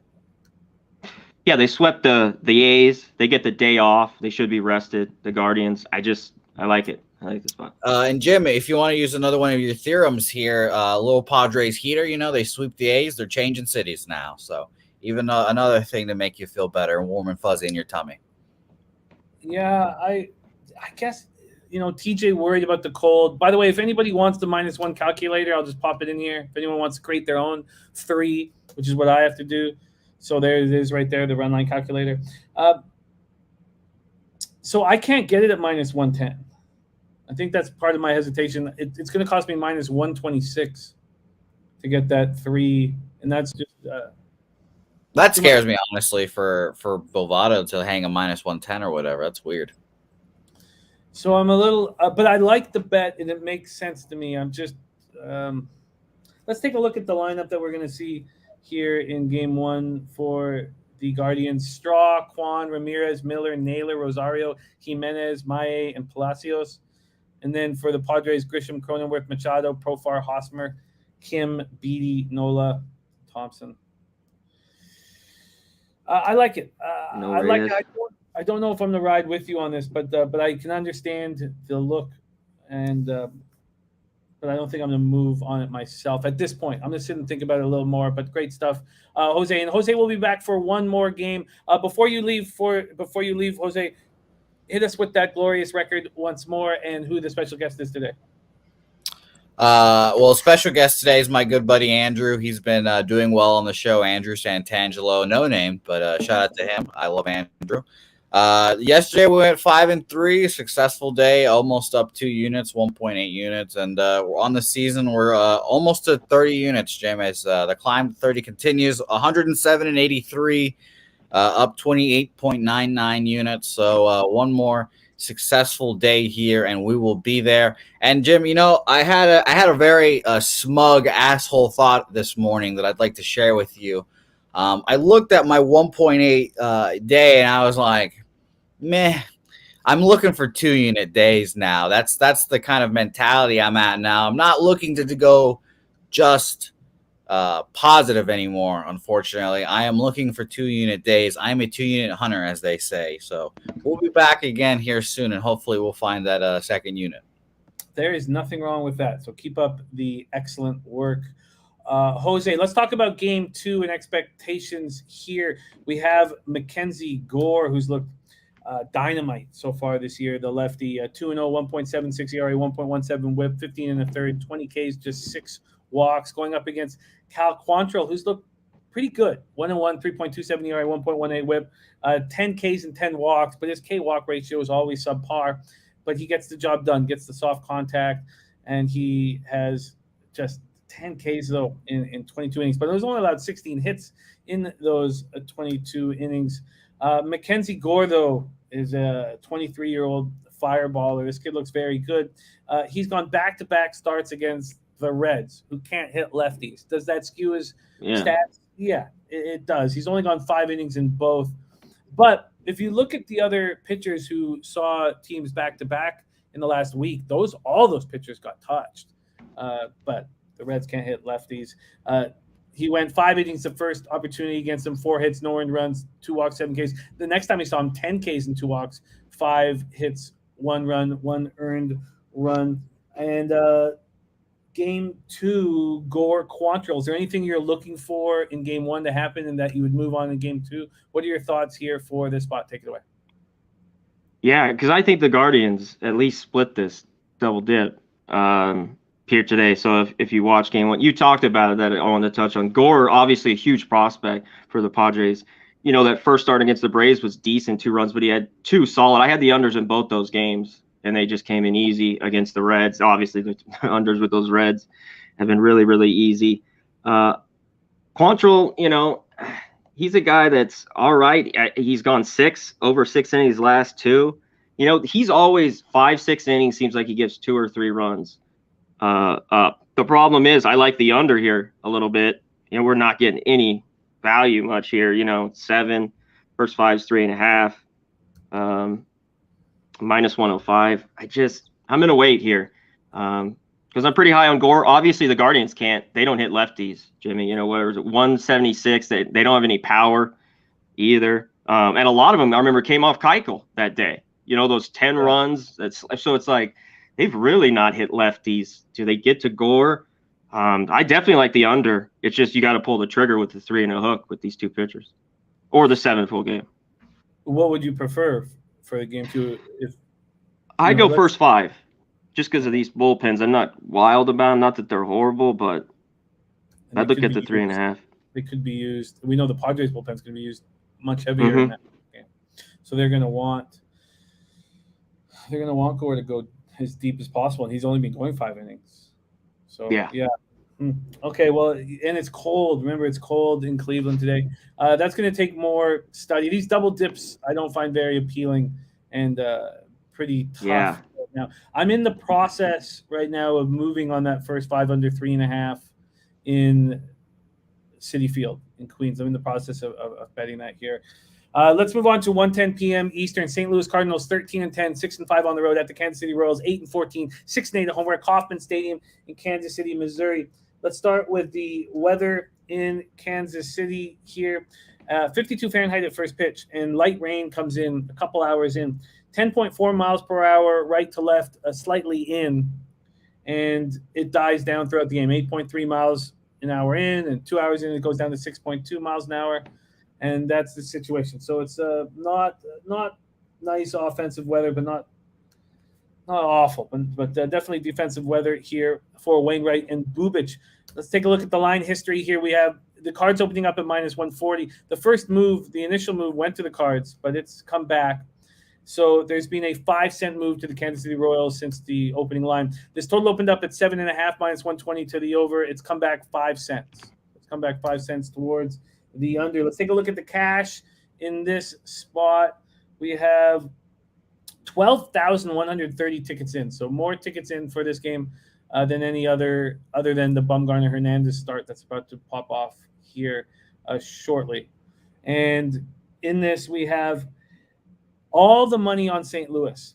So my initial thought when I saw this was, well, we saw the Cardinals, who smash lefties, have a tough time with Bumgarner. Oh, they're going to get the Bubic, right? That was my first thought without looking at the numbers. But then seeing that all the other cappers thinking the same way and moving on the Cardinals, and yet the market not moving towards Wainwright and the Cardinals. Is that because of Wainwright's struggles on the road? And it brought me back to this thought that I'm going to write out. I'm going to write out because there's this idea in our industry that it's all about beating market moves. And then I told you guys my ROI on market moves that I destroyed in NHL is negative. And why is that? Is because I'm the first to move on a public play because I do this all day and all night? Should that be something that I sit back and think, oh, I'm so good because I'm getting to public plays before everybody else? And it's something that I really need to think about. But here's a different situation where you see every capper thinking the same way. Well, the lefty bats will wake up against Bubic, but the market not moving. Bubic coming off a game called because of inclement weather, 5 innings, 4 hit in the 8th inning. So they still lost 12-2. 5 innings, 4 hits, 3 earned runs, 2 homers, 3 Ks. He's not looked good this year. 10.50 ERA, a 2.08 whip, 8 strikeouts, 9 walks. Wainwright coming off that loss at home, going up against Bumgarner, 6 innings, 4 hits, 3 earned runs, 4 Ks, and 5 walks. Did not look good, and he doesn't look very good on the road. Cards are still hitting 263, 805 OPS versus lefties, while the Royals 222, 621 OPS versus righties. This Royals bullpen looks bad, 4.71 ERA, 1.45 whip, and the Cards bullpen has been good, but they were lights out to start the year, and they've been slipping and slipping. Now 3.29 ERA, 1.14 whip. Take it away here. Wainwright, Bubic, Cardinals, Royals. Take it away, C-Mac. Yeah, I mean, this is one that last night I just think it's the Cardinal spot. I know it scares, everyone's on it and loves it, but how can you not? This team hits lefties. Obviously, one game against Bumgarner they didn't, but I don't want anything to do with Bubic. I just don't want to back him. He had one decent start, 4 1/3. He gave up 2 hits and a run against the Tigers, who aren't really hitting right now. And Cardinals aren't hitting. I mean, you could take this and look at the other side, but I just think they'll come alive here and swing well. 1 run the last 2 games, but I think they're too good off lefties. Are the Royals finally swinging it? They've been horrible. Other than Benintendi, I mean, their guys hitting 175, 200. They scored 7 last night, so I think it's a perfect game. I took the Cardinals last night on the run line. It's plus, I got 135, but give me whatever you can get best right now. This will, I completely get it. And if I didn't get off to such a bad start, I would have already bet this. So I can completely understand the thought process. I completely get it. Let's see what we can get you here and see if anyone can beat this right now. I got a plus 127 on the run line. What did you get? Last night I got 135 when we were on the show, when I bet it. Okay. But just give me whatever we can get best right now. I can beat that, though. Cards minus 1.5, plus 127. I'm going to keep shopping here. And Cheshire Cat saying, can you use that same ideology that I just talked about with the Lightning Leafs game? And no, I don't think you can. I think, and this may not work. I mean, obviously, these are just angles that we use to attack. Plus 127, same with Billy Friedrich. But I am betting against the recency bias that everybody saw the Leafs destroy the Lightning 5-0. I'm betting against that. And the tickets and the money are on the Leafs. That's the plan there. So I think it's a little different. But C-Mac on the Cards minus 1.5 plus 127. I like the Lightning. Just real quick. No little hockey talk here, but I like the bet as well. Quick. Royals have hit Wainwright decent and small, 66 at bats, and Bubic, he's had a couple starts against the Cards. They're hitting 400. They're 10 for 25 with 3 homers. So maybe a little bit of runs in this one. I like just the run line, but the Cardinals team total 4.5 plus 115. If you think there's going to be runs, I'll just go run line, but just a little plus money there too if you think they're going to bring the sticks tonight against the Boob. I love it. I love it, and it makes it so interesting. I have to stay on it because I have to stay with what's been working here. I'm just going to see very quickly if I can beat that line here at circa. Here, let's go circa. What the hell is the Cards game? Okay, here we go. Cards Royals.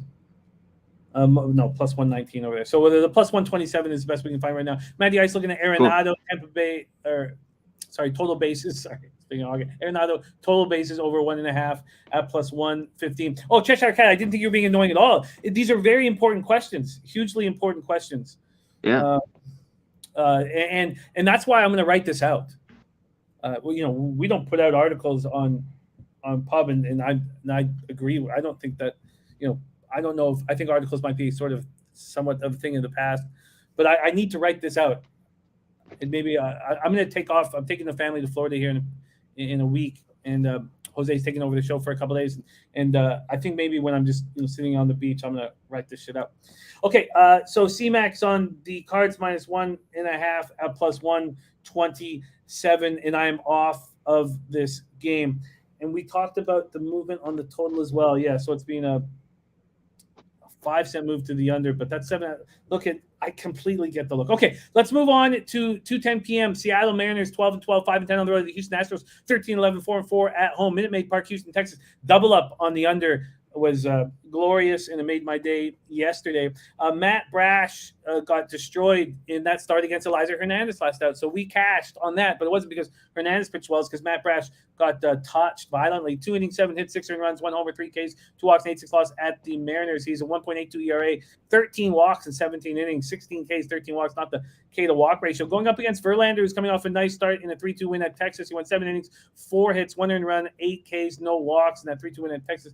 1.73 ERA, 0.69 whip. Mariners just 238, 693 OPS versus righties. Astros even worse, 220, 675 OPS. Mariners bullpen, Astros bullpen, both being very good so far this year. Let's take a look at the line history. And you know what Dennis said, and I think this is so important, and I love that we have, I love working for Slaughter because you do whatever you want to do, and so we can kind of stop and we don't need to feel forced and rushed. But Dennis said, if you fade the move 5 minutes before puck drop or first pitch or tip off, you'd ROI would be very, very good. And I think it's a very salient point by Dennis Garcia here, just going against that last public push. Mariners. Yeah. Real quick, Jimmy, there's 2 ways to do it too. So, like you catching that line, you think the night before, and then there's the other side. We're waiting till the last minute to get the value, let's say, on the other side, like you said, right before it start. So, yeah. And I tried to play that in the Raptors game 5 in Philly. So I pulled over. So I'm driving to a poker game. It's 16 minutes till tip off. I'm waiting. 13 minutes till tip off. It's not moving. It's still plus 275. So at 12 minutes till tip off, at 7:56 for an 8:08 tip off, at 7:56, I pull over on the side of the road. I bet it at plus 275. I'm like, it's not going to move. And this is no exaggeration. 4.5 minutes later, I show up at the poker game. We get COVID tested. The first thing we get COVID tested before we go into the game. To pull out my phone, and it's plus 310. It moved 35 cents, and that was 4 minutes. And of course, that cash. So that cost me, $65 or $70. Okay, let's go. Brash Verlander here. And so I just clearly didn't wait long enough. So Seattle or Houston opens up minus 180 yesterday at 5 p.m. There's been a 50-cent move towards the Astros. Now they're minus 230, 50 cents, just Astros, and a 5-cent move towards the over. It's still at 7.5, talking about these low totals. Then we get to 9,911 tickets in, 82% of tickets, 81% of the cash on the Astros, 39% of tickets, 79% of cash on the under. You'd think if Brash was going to get touched, that maybe the Astros team total over would be the look. Nasty Nate, COVID test at a house game. We have one of our best friends in the whole world is in a vulnerable health situation right now. And so it's all about just making sure that he's safe at this point. Okay, Mariners, Astros, C-Mac, take it away. This game is pretty fascinating. Sorry, I wanted to pull up. Last night I was interested. Brash is the question here.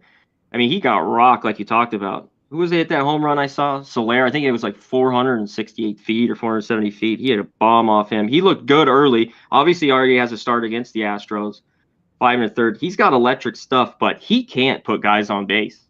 I mean, these walks, he can't walk. Even last time against the Astros where he got away with it, he had 6 walks. They just didn't get anything done in that start. So I'm worried a little bit for Brash because I wanted to take the first 5 under. Verlander's looked good, I thought, all year for the most part. He's shut down this Mariners team. I mean, they're hitting 118 off him. It's a pretty large sample size in this one as well. And I think the Mariners, why I like the under and Brash is the big question mark, is Jesse Winker. Where is that guy? Now Haniger's out. Haniger's out for, I think, 6 weeks. Ty France has been carrying him, but Jesse Winker isn't hitting. This Mariners team is kind of sits and wait for the 2 or 3 run jack. And when you have those guys out or not hitting, because at this price, they seem interesting. And maybe the Astros are getting a lot of love. In the end, I think the team totals will look for the Astros if they think get to Brash. And I like this under. Brash scares the shit out of me. This first 5 under 4. Man, I want to pull the trigger on it. That was my initial look last night. And it seems like that's where the sharp action is. And not only that, Matty Ice on that under as well. Let's bring in Jose Bouquet and see how he's hammering his final spot on the Say Hey plays of the day. What's your plan here, Jose? I am on the first 5 under 4, minus 110. And I brought visuals. I brought visuals for everyone to look at as well. Do you want to take full screen? Nah. But can people see the visuals with the small? Yeah. So Matt Brash, as everyone knows, I've been on him all year. He's been my guy. Conor Mac mentioned his stuff. He's got one of the best stuff ratings in the league. Yeah. But he can't fucking throw strikes sometimes. And that's the most obvious thing in the world. Last time out against Miami, I was kind of glad that he got smashed up a little bit because he's been living on the edge. Before Miami went to Kansas City, 4 walks, only gave up 3 earned runs there. And then the time before that was the Houston start where he gave up 6 walks and he only gave up 2 runs there. So I wanted him to get fucking smashed up a little bit so he can get back and refocus. And I wanted to look at his last start. So this is what his last start was. And he only threw fastball, slider, curveball. And you guys can see fucking no fastballs are located well. They're either right down the dick or 2 feet high or whatever. This was the start at Kansas City where he's fucking filling up the zone. You can clearly see the 2 differences there of his 2 starts. On top of that, he stopped throwing his changeup last time. He threw it twice against Kansas City here and only went fastball and slider basically with a fucking knuckle curve thrown in there 3 times, 4 times basically, and 1 for a strike basically. So it was so easy to just spit on everything that Matt Brash was throwing that day because he was not throwing strikes. If we get a little bit of this instead of a little bit of that, we'll be fucking fine, and he'll be throwing strikes. I obviously trust Justin Verlander. I was off of him to start the season. You guys know that. I faded him successfully once, and that got me some Red Sox-Astros tickets, so shout out to me. But he's been fantastic this year, and I bet on him every time after his second start where he shoved it in my fucking keister and dominated these very Seattle Mariners. 8 innings, 3 hits, no earned runs, 8 Ks. And at the Toronto Blue Jays, he fucking sucks. Or I should say it was versus the Toronto Blue Jays. He gives up 2 home runs while we're on stream, Jimmy. Me, you, and Cab, back-to-back jacks to blow up our 5th inning there. And last time out against Texas, fucking Martin Perez shoves it up our ass again and throws 5 perfect innings. Man, a lot of ass shoving here. Yeah, a lot of it. A lot of shoving up the ass. A whole lot of it. Let me tell you, it's fucking tough. It's cold on these streets, Connor. So I've been screwed last 2 times out betting Verlander here, betting on Verlander in some aspect. And I wouldn't be surprised if Matt Brash gets fucking crushed here by an Astros offense, which seemingly is coming back with Altuve in there. And it really pisses me off that, of course, they go off the day after I bet them. Classic Star Theorem shit. So I'm on the first 5 under 4. I got him at minus 115. I'm believing in Brash. Throw fucking strikes. Get a reality check when you're a stellar rookie season so far. Get a reality check. Come in. Come back better. And of course, Miami's good against righties too. They're one of the better teams against righties, shockingly enough. And I can double check for you, but Seattle's 6th against righties, 116, and Houston right now is 13th at 98. So Seattle obviously hitting well. J.P. Crawford and those guys doing well, and then Houston pretty average. But Altuve will be able to bump that with his return. So it'll be a fun game to watch. And I'm trusting Brash with my rubles here with his first 5 under. That's where I'm on the border right here is with him. If he's good, I think that hits because I think Verlander will do well. So, that jump from Double-A is not always easy. Clayton Kershaw struggled for a little bit. This guy walks. He didn't even walk till his 4th or 5th start. I mean, some guys it takes a little time, to get shot right up to the majors. So, yeah, the big start for him here with in this one. So I like it as well. It's just God damn it. We saw Miguel handle that so well last year, but even when he was on the road, he got touched. Now it's second year, and he just looks lights out. Say hey, play of the day, first 5 under, 4 minus 115. You track all your action, what's going right, what's going wrong. Whenever I cash something very easily and I go back to it again the next day, my ROI is ridiculous. But I shouldn't think about it. It's ridiculously bad. I shouldn't think about it. I shouldn't let that get in my head. I think but the sample size now is so big. So Remo says Houston -1 in my pocket. TJ says there's nothing in his data to say Brash will turn this around. Says that's why I'm trusting the stuff. I'm trusting how good his stuff is and good. Well, and we'll say he had 2 walks last time out. It's better than 4. So he was obviously focused on it. Were those balls getting fucking crushed in the stands? Yeah, but he was throwing strikes. He was throwing strikes with his slider, not with his fucking fastball. If he throws the strikes with his fastball, I think he'll have a successful outing and nothing too bad. By the way, the chat was lit up when I start mentioning dicks and butts here. The chat really starts getting a chuckle out of it, I guess. I'm not sure if that's what was happening. But we do have action on the sharp side here, it seems. 40% of tickets are on the under and 79% of cash. Jose, with the record that you have, you're allowed to say anything that you please here. And with that great mustache, anything you want. So let's give us the record one last time, and we will talk about your action throughout the day. Currently season record 107 and 83, plus 28.99 units. And by the way, making me feel a little better, maybe makes you feel a little better, Jimmy. Red Girls slapped that ass play of the day. Verlander strikeouts. So she's expecting some good pitching from Verlander today. I miss that because of, I guess, the word ass. I guess it doesn't show up in this chat. So anytime that happens, because it only comes up in this chat on the StreamYard. So let me know because that didn't come up here. So it was, what was it? Can you pop it up one more time? Over 6.5 strikeouts for our man, Justin Verlander, -130. I believe Ed Verlander, like you said, I'm not a props guy. Sharpie will definitely be able to break that down better than I, but I think he has a good start. So there you go. Great stuff. Thank you, Jose and Red Girl. All right, we move on. We'll see if CMAC adds that. Look, let's move on to 3:37 p.m. Eastern. Tampa Bay Rays 14-10, 5-3 on the road at the Oakland A's, 10-14, 4-8 at home at Oakland Coliseum, Oakland, California. Cashing that first 5 made me very pleased yesterday in this spot. I mean, there's only a -105 spot, but still felt good. Let's talk about weather first. God, so many things open here. Okay, let's talk about weather first in this A's spot. 71 Fahrenheit at first pitch, 5.2 miles per hour out to right center, and it moves towards right. And it gets a little heavier, but the wind swirls there, so that's not a big deal. But it's warm in Oakland, warmer than usual. 71 Fahrenheit, 74. It gets up to 74. Let's talk about the line history in this A's-Rays spot.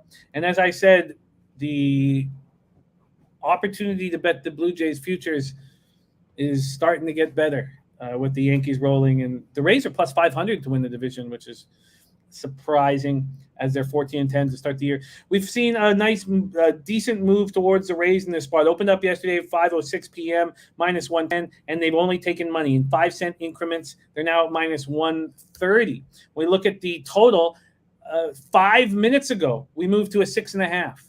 It had been a 7. It opened up at 7 with -115 to the under. And 5 minutes ago, we have moved to 6.5. Let's see if the cash follows suit here in this one. 6,620 tickets in. 80% of the tickets, 81% of the cash on Kluber and the Rays. That all makes sense. But then 36% of tickets, 65% of cash on the over. That doesn't make sense. Take it away here, C-Mac. Is there a move to make Kluber and Montas? Sorry, let me touch on them quickly. Forgot to do that. Kluber, last start, 6-1 win at home versus the Twins. He looked good. He looked his best start of the year. 6 innings, 1 hit, 1 earned run, 6 Ks, no walks. 3.05 ERA, 1.16 whip, 18 Ks and 20 2/3, 5 walks. Frankie Montas, not a good start coming off. 9-8 loss at home versus the Guardians. 5 innings, 5 hits, 5 earned runs, 2 homers, 6 Ks. Still has a 0.98 whip and 31 Ks and 29 2/3, just 8 walks. But he has allowed 4 homers. Rays versus righties, 244, 713 OPS. A's just don't hit righties, 205, 589 OPS. Rays bullpen being very good, as expected, 2.87 ERA, 1.04 whip, while the A's bullpen has been decent, 3.41 ERA, 1.27 whip. Take it away, C-Mac. Rays, A's. Yeah, they're thinking Montas is going to bounce back here after that last outing against the Guardians. That seems to how he goes. Last night on the show on the live bet, me and Gab were like, this over just seems 7, and they got it like in the first inning. He scored a ton of runs, and the Rays end up winning 10-7. Man, yeah, the money's got me conflicted. It's down to 6.5. God, the A's hit last night. The Rays have been struggling, other than popping a 10 spot. And usually after teams score 10 runs, I always kind of, I back off on an over. And this under has gone down from a 7 to 6.5. I think there's decent value with the Rays here. I lean with them, and I'm going to stay off the total because I want to bite on this over again. But I have a feeling there could be good pitching early from these guys. So Kluber's been pretty good. Better than, I think he wears down later on in the year. We will see but both guys have pretty good numbers. So yeah, I'm going to stay off. Stay off spot. I could understand this. I could understand Montas bouncing back. I think the Rays are probably the right price. And seeing that it opened up to the pick'em tells me they really thought that Montas would look good here. Which doesn't, you know what? I know I'm late to the party, and I'd have to. Maybe I'm just too late to the party because I'd have to minus 1 line. Ron, we're going to Clearwater for the first few days, and then taking the kids to a resort in Orlando for the last few days. Just a 6-day trip. Nice. There, yeah, I'm looking forward to it. It'll be nice. It's because I can't go to Vegas over the All-Star break because we're moving into the new house, so it's. All right. Show. Jose Bouquet is hosting the show, which will be great. Which will be great. Lamont Williams, Verlander over 7K. So we have Lamont Williams max bet is the same as Red Girl slap that ass play of the day. Real quick, I like it. Real quick, their Mariners strike out. Last year they were tops. Like I said, they're wait for the 3-run homer, and they K a lot. There were a lot of swing and miss. So I think that's a good bet. The 6.5 or 7. Wow, I've seen those two guys on it as well. Nasty Nate is I leave on Wednesday of next week, just for 6 days. Now, I do think that when a spot opens up at a pick'em and you see a 20-cent move towards one side, that you are too late to the party and you should let go because you're going to have to bet the -1 instead of the money line. Yes, exactly. My limit I try is like 130 at the most, and I just too late as well. And now I'd have to go -1 or even 1.5, and I don't want to do that. But I think the Rays, if they can start hitting, they're the better lineup. The A's. So I think the Rays are the side. Look what the A's are doing against righties: 205, 589 OPS. Yeah, it's just I've gone on this run. And if you guys remember last year, I would lament the bets I'd made before I came to the show. I would say it all the time. I'd say, look at the numbers, look at my stats here with bets I make during the show. And this year I'm just following through with it. And by the way, seeing Jeffrey Moore and Lou Chase Fox set up going to a game together, I love that shit. A low bag fan. I love when the Cappers meet up. It means it just puts such a big smile on my face. Okay, so I'm interested in the Rays. The question is, am I too late to the party? 6:45 p.m. Eastern. Next up, Texas Rangers 9-14, 5-5 on the road at the Philadelphia Phillies 11-13, 8-6 at home. We're at Citizens Bank Park in Philadelphia, Pennsylvania. I'm starting to really enjoy this Philadelphia Philly baseball team. Betting on them, they're starting to become quite predictable. And you know how we love that shit. Let's see what we are dealing with weather-wise. 65 Fahrenheit at first pitch and almost no wind to speak of. It's 2.5 miles per hour, 2 miles per hour. It comes in and then it goes out. It's a very minimal and warm enough. Warm enough. Let's take a look at the cash. The line history next in the Philly spot. Very quickly, we have Perez versus Wheeler. And God, I mean, imagine think about this pitching matchup 2 years ago in Philadelphia. Yeah. And now look at it. So Wheeler opens up at -185. The initial move is towards Wheeler, and then it's all Martin Perez, a pitcher who has hurt me badly, who I used to want to fade every start, but he's looked very good this year.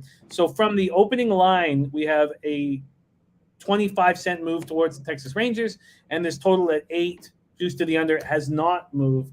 When we look at the cash and see if it follows suit here, there is half line value, according to Sports Insights, on Martin Perez and the Rangers.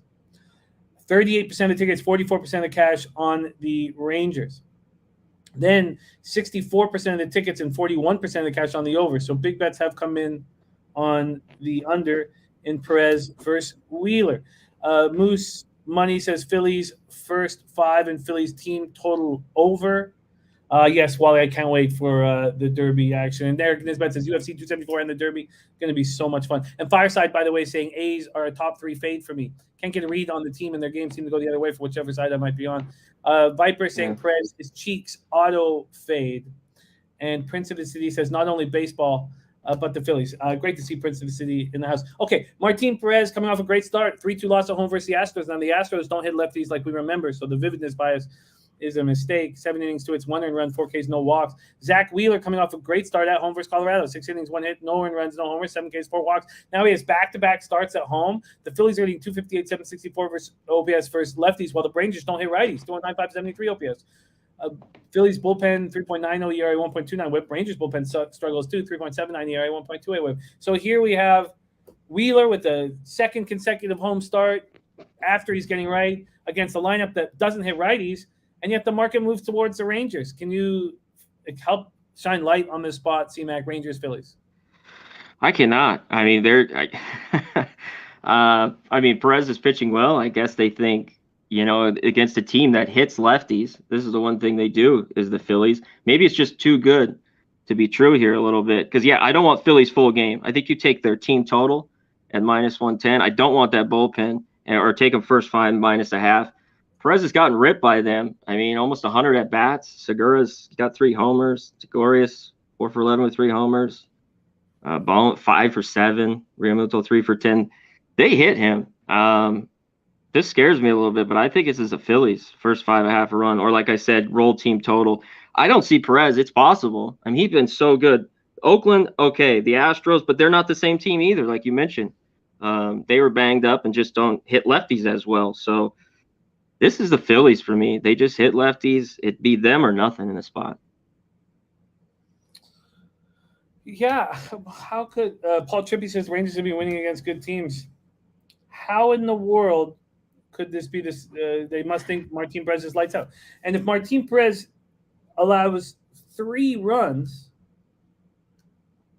I guess then you need Martin Perez to allow 2 runs if you want to hit this first 5 under, and it's moved to 8. Why did I shoot? Is this not refreshing? I thought it's a move to 8.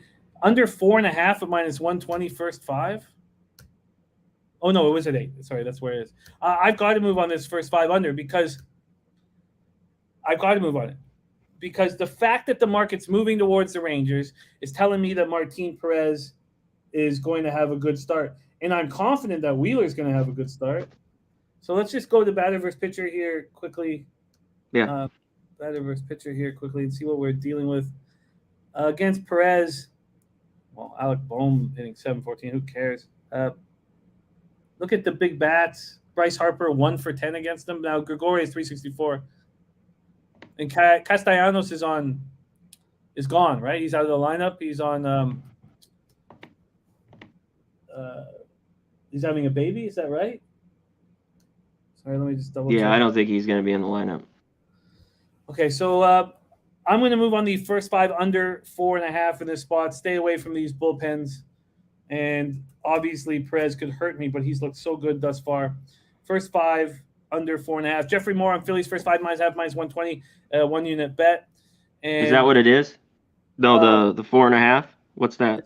-120 at bet 365. But I could get you a better line. That's what I would have to bet it at. But I could get you a better line. No, I was just wondering because I see 4s like at even money or -105 first 5.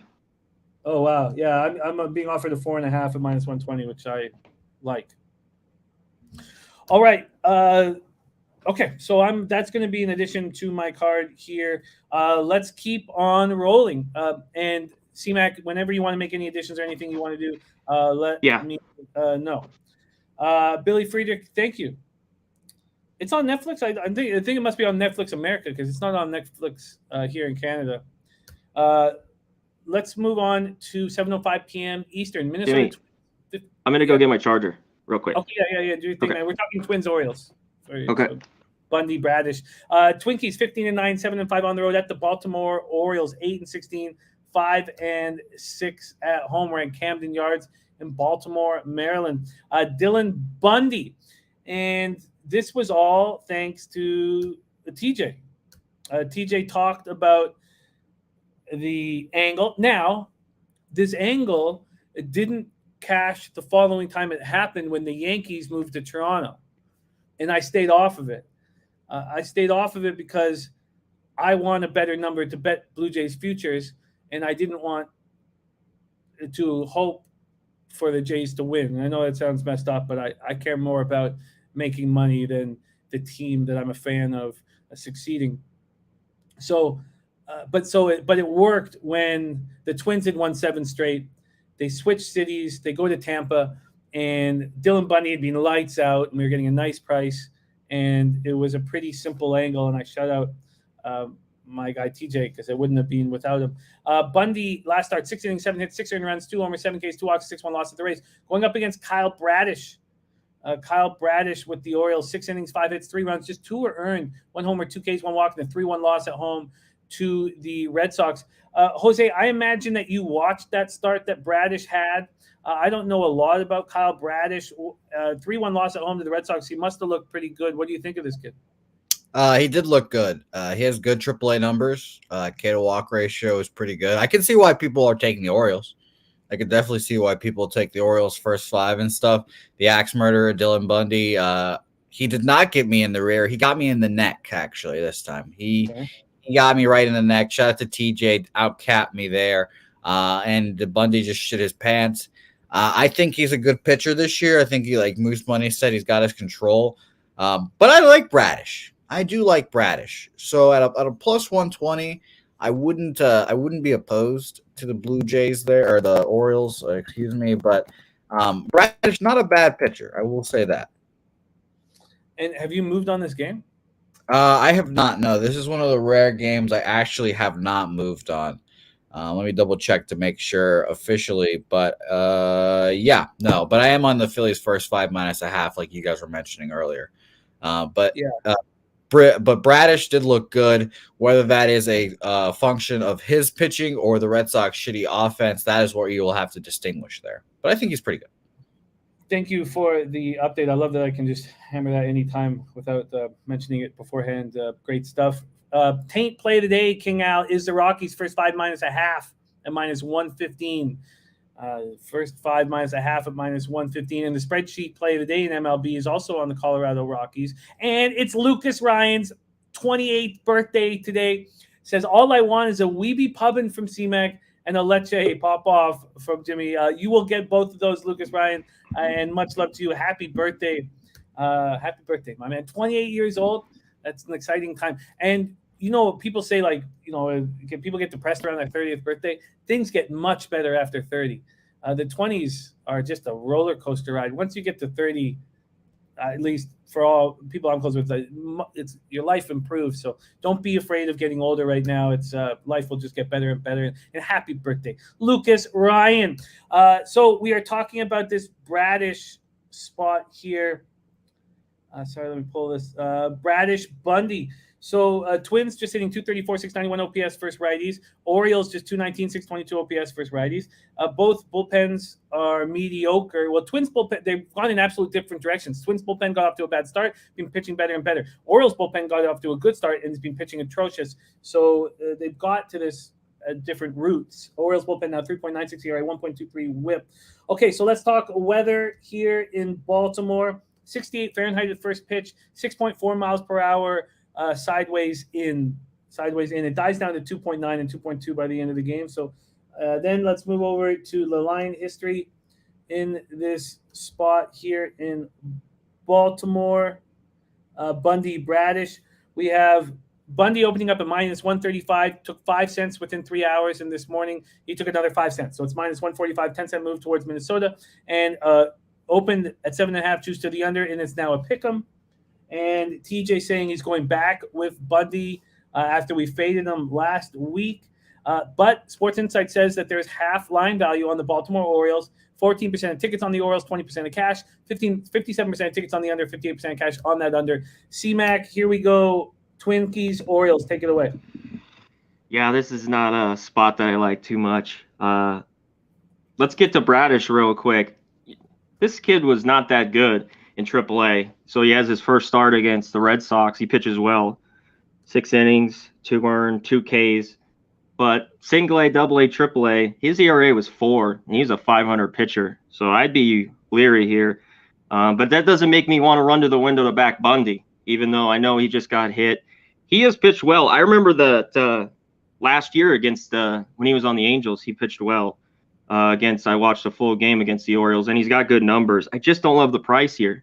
On the road, I don't want to back Bundy. As I say, my good old guy, Al, is really Dylan Bundy, but give him the shits. But I don't want him here. I just don't want to back Bundy at this price on the road. I don't know what I'm going to get from Bradish. I have a feeling he could get hit a little bit. This total last year is like 8-9. There's just no value on me looking at the under here a little bit. I just can't do it. It's just too low, 7.5. What do you think of Bundy going up against the old team in the Orioles? I know there's been so much changeover. Do you think there's any angle there, or is just too much changeover? Well, I think it's too much change, but he pitched well in the past. Like I said, I remember that game. I think he went 7 innings. That was one of his best starts before he got traded. Yeah. Unc Oliver, Twins Orioles first 5 over. Over. I think this game does concern. Me and Doc were talking about that, Jimmy, real quick. Just how low are these going to get with these shitty pitchers before we got to start looking at it starts heating up? Maybe the ball, this whole talk. There were some overs last night, so I'm watching these. These might start getting just a bit too low. So.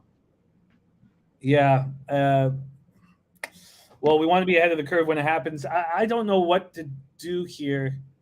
I don't think I'm going to move on it at this point. Twins, Orioles. Just don't trust Bradish. And I like a little bit better than that line, kind of, around 130.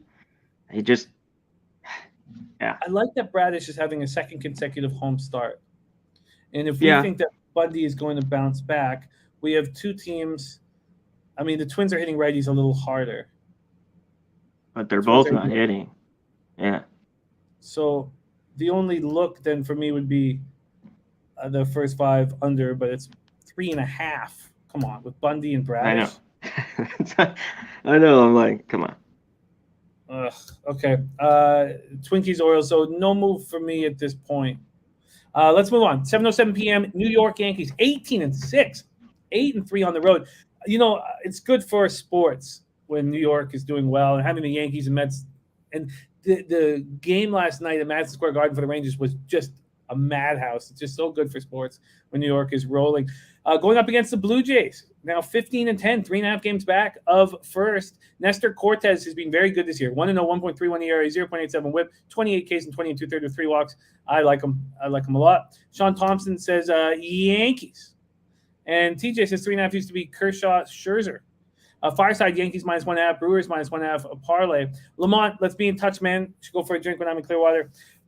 So Nestor Cortez last start was that 12-2 win that was called due to inclement weather against the Royals. Went 5 innings, 8 hits, 2 runs, just 1 was earned, 3 Ks and 0 walks. Going up against Kikuch, who got touched against the Astros, and that was a nice big casher for us. We cashed on multiple ways, fading Kikuchi. He went 2 2/3, 4 hits, 4 runs, 1 homer, 4 Ks, 3 walks, 11-7 loss at home to the Astros.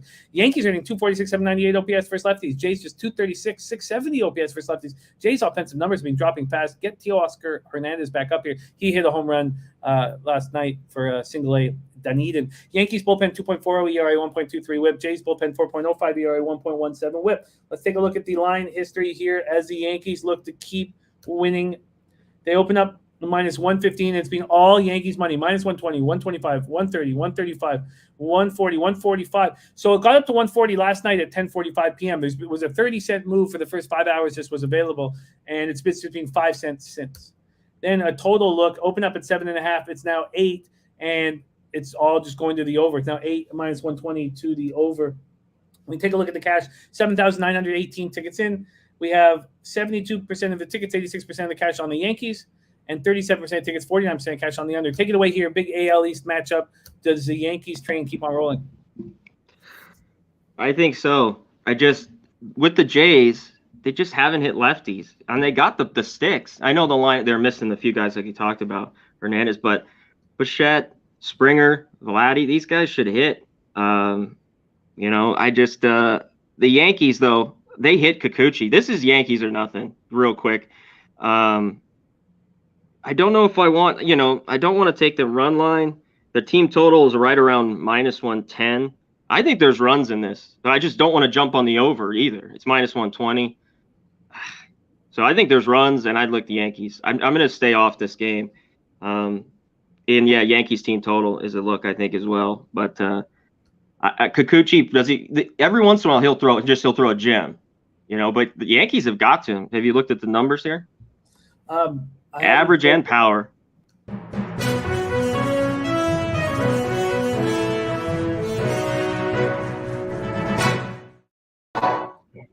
Madison Bumgarner immediately got tossed out of the game. Tossed out of the game. I have not seen exactly why, but he was about to fight the umpire, and it looked kind of like he has a sticky stuff issue. But Madison Bumgarner thrown out of the game for some reason. It was during the sticky stuff check. So I'll let you guys know here in 5 minutes. This is not good. Not good. No. Yes. I wonder if Marlins can't hit, though. I mean, they're not a great hitting team, so we'll see. I'm a little nervous. I wonder, is it too late to get on board with the Yankees here in Cortez?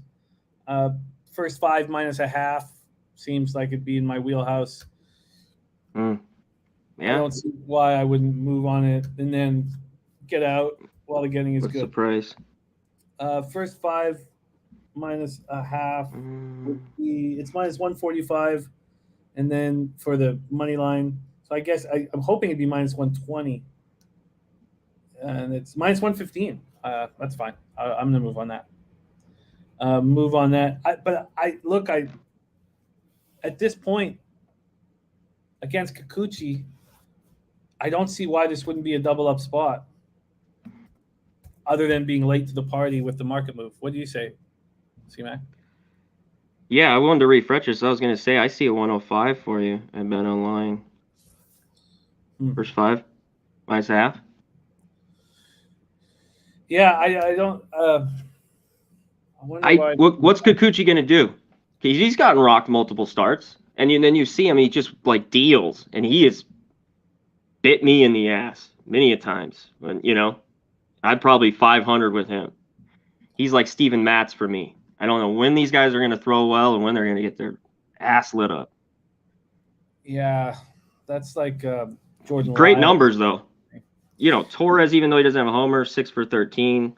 Judge has got a couple of bombs. I mean, It just motherfucker. Yeah, Bumgarner didn't get a third strike, and then he was not happy.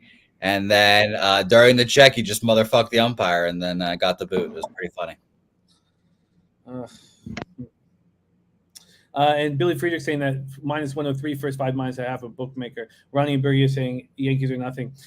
And DX Files thinks Yankees first 5 team total is a nice play. And he says he has friends who are betting that big. That all makes sense to me. I want to fake Kikuchi. I think this is going to be on my card. Let's keep rolling. And again, C-Mac, stop me anytime that you want to add something to your card. Yeah. Next up, 7:10 p.m. Eastern. Los Angeles Angels, Boston Red Sox. Angels 15-10, 7-5 on the road. Red Sox 10-14, 4-4 at home. We're at Fenway Park in Boston. Let's see what the weather is in Boston here. 51 Fahrenheit at first pitch and very little wind blowing in, but 3 miles per hour, 2.5, very little, but it is cool. Let's take a look at the line history here in this Red Sox Angels spot. You have the Angels opening up at -110. It was a pick 'em. There's been a 30-cent move to the Boston Red Sox. This total opened up at 9. At 9:10 in the morning, it moved to 8.5. That's what we're dealing with. Does the cash follow suit here? We have 3,505 tickets in. 74% of tickets, 75% of cash on Whitlock. 62% of tickets, 57% cash on the under. So the idea that Reed Detmers will continue to get touched, but he's coming off a good start at home versus Cleveland. 5 innings, 2 hits, 1 earned run. It was a solo shot, 4 Ks and 1 walk. Garrett Whitlock, 3 innings, 4 hits, 1 run. It wasn't earned, 2 Ks, 2 walks, and 1-0 loss at the Jays. Angels rating 233, 723 OPS versus righties. And I have the Red Sox versus righties numbers, not against lefties. I'm going to pull up their numbers against lefties here in a second. Angels bullpen 3.80 ERA, 1.09 WHIP. Red Sox bullpen being scuffling 3.55 ERA, 1.23 WHIP. Take it away here, Angels, Red Sox, C-Mac. Yeah, Jose, mate, what are they hitting off lefties, real quick? I'll get this up. I want to fade Detmers here on the road. I just don't know if I want to take the Bo Sox here run line or not.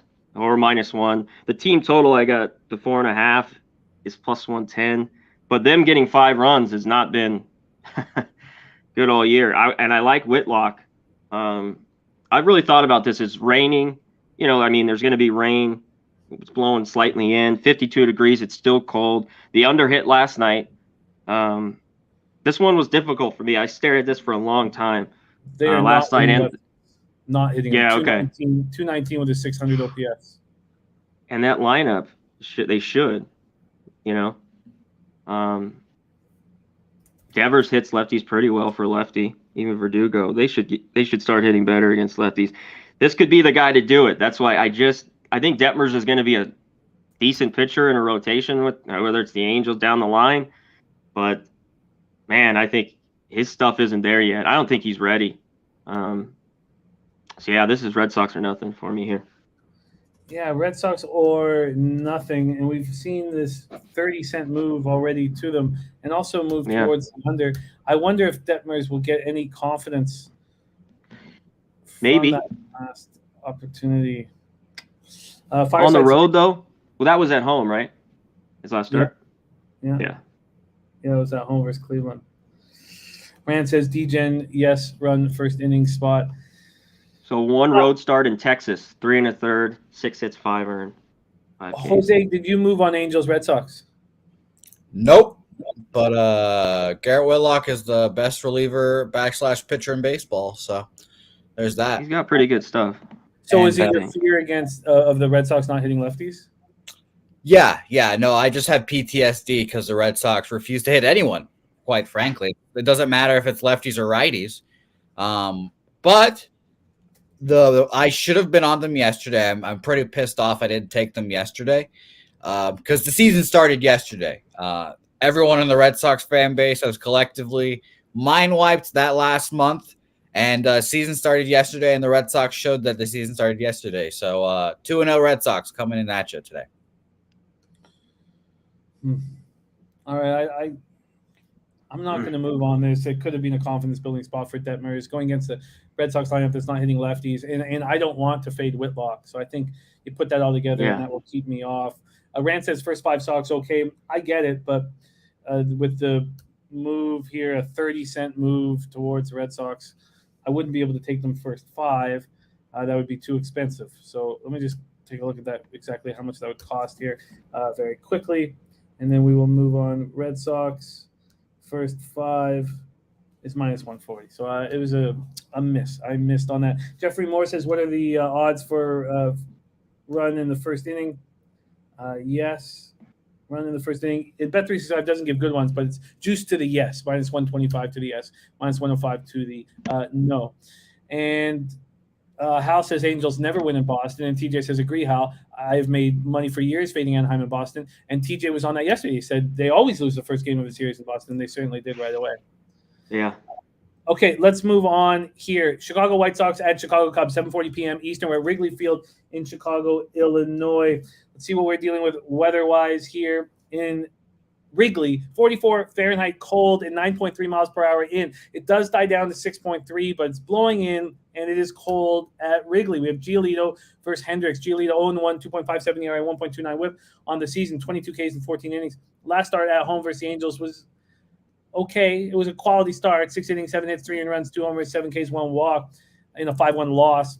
Kyle Hendricks, 1-2, 5.47 ERA. But he's looked great at home, and he's just being touched violently on the road. Last start, 4 in the third, 7 hits, 6 runs, 3 homers, 2 Ks, 2 1s, and 11-1 loss to the Brewers. And I was all over the Brewers' first 5 full game in that spot, and it worked out very well. And I love fading Hendricks on the road, and we'll continue to do that. White Sox versus righties, just 203, 574 OPS. They don't hit them. Cubs versus righties, 251, 702 OPS, and those numbers are dropping quickly, especially the power numbers. White Sox bullpen, 3.59 ERA, 1.34 WHIP. Cubs bullpen, 3.27 ERA, 1.18 WHIP. Let's just take a look at the line history and then decide how we want to attack it here. Sorry, let's take a quick look at the bottom of the second there. I think that first 5 under is still in play in Arizona. Here, White Sox, Cubbies. We have the White Sox opening up at minus 140, 5-cent move towards them. This total opened up at 7, minus 120 to the under. It's now minus 125 to the under. And taking a look here at where the cash lies, 5,888 tickets in.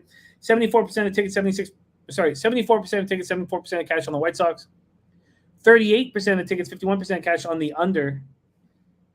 And the under makes sense to me. I'm looking at that first 5 under and deciding whether I should move on it. Take it away, C-Mac, White Sox, Cubbies.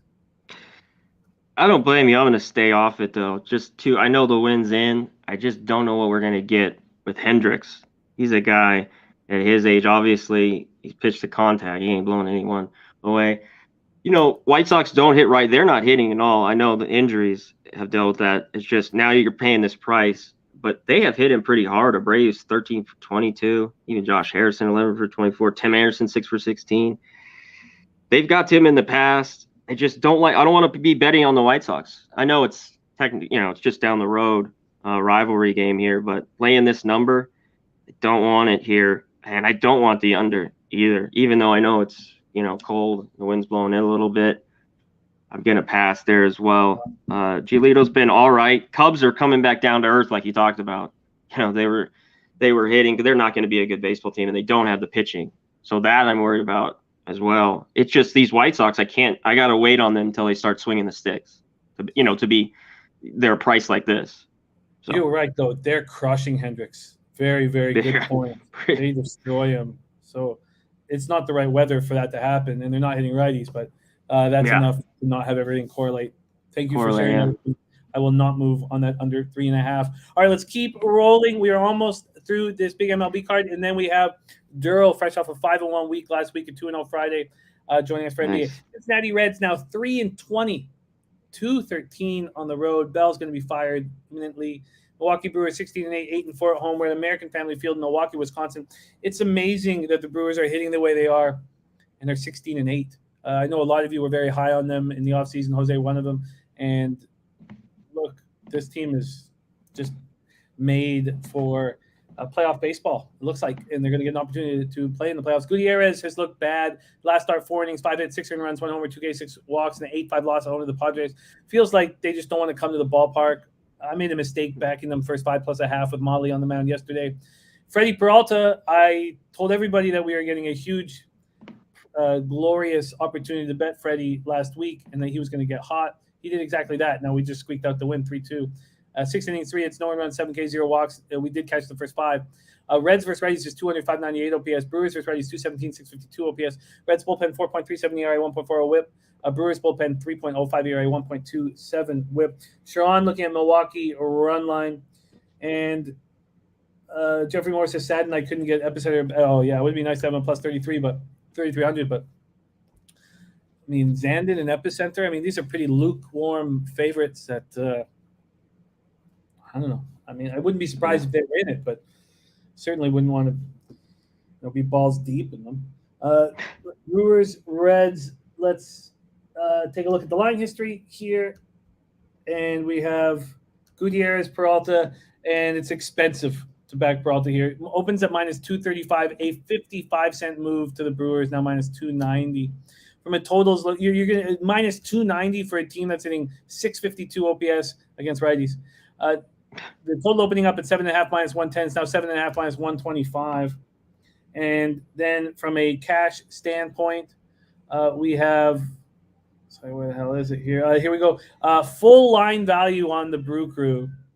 90% of the tickets, 98% of the cash, and then 28% of the tickets, 55% cash on the under. Take it away here, C-Mac, Peralta, Gutierrez. Gutierrez has been horrible. I don't think he's this bad. You know, as this Reds team's just, like you said, I don't think they want to come to the ballpark. They're just horrible. Peralta was good his last start. Brewers have been swinging it a little bit better as of late. Gutierrez has decent numbers. I remember, I think I backed them against these Brewers. I mean, they're at 214 off him. Have they heated up? I still don't trust their bats, and their bullpen's great. I think Peralta would be good. This price is too big. You know, I'm not going to lay it. I don't want their team total. I was looking at it. What am I going to get out of Gutierrez? I think Peralta can shut down this Reds offense. I was really looking at this first 5, the under 4 plus 105. Staring at me in the face. I just don't know if Gutierrez is going to bring it. He's just been so awful. And the Brewers bats have warmed up a little bit as of late, but I still don't think they're not a great hitting team, and that's going to cost them, I think, you know. But I'm looking at this under. You know, I'm going to get a pretty juicy line on it.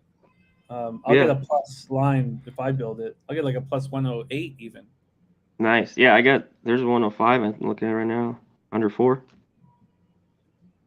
Gutierrez hasn't had a good start. Is he finally going to have one?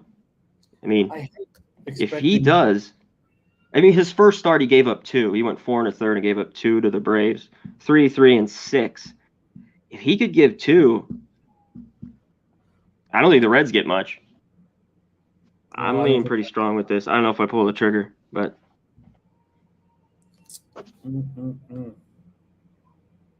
Oh no, bases loaded. How many? Are there any out? Shit. Sorry.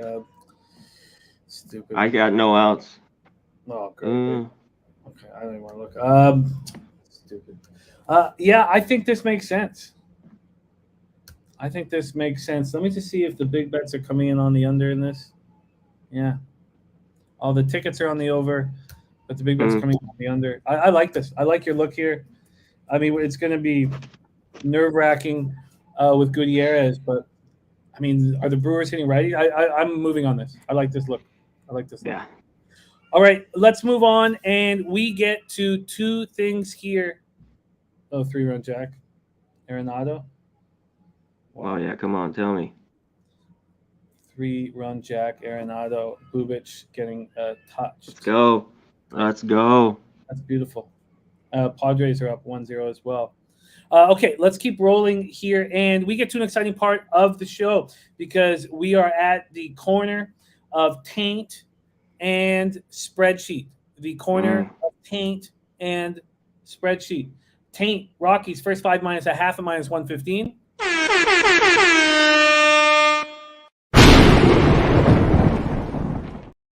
And spreadsheet play today is Rockies full game.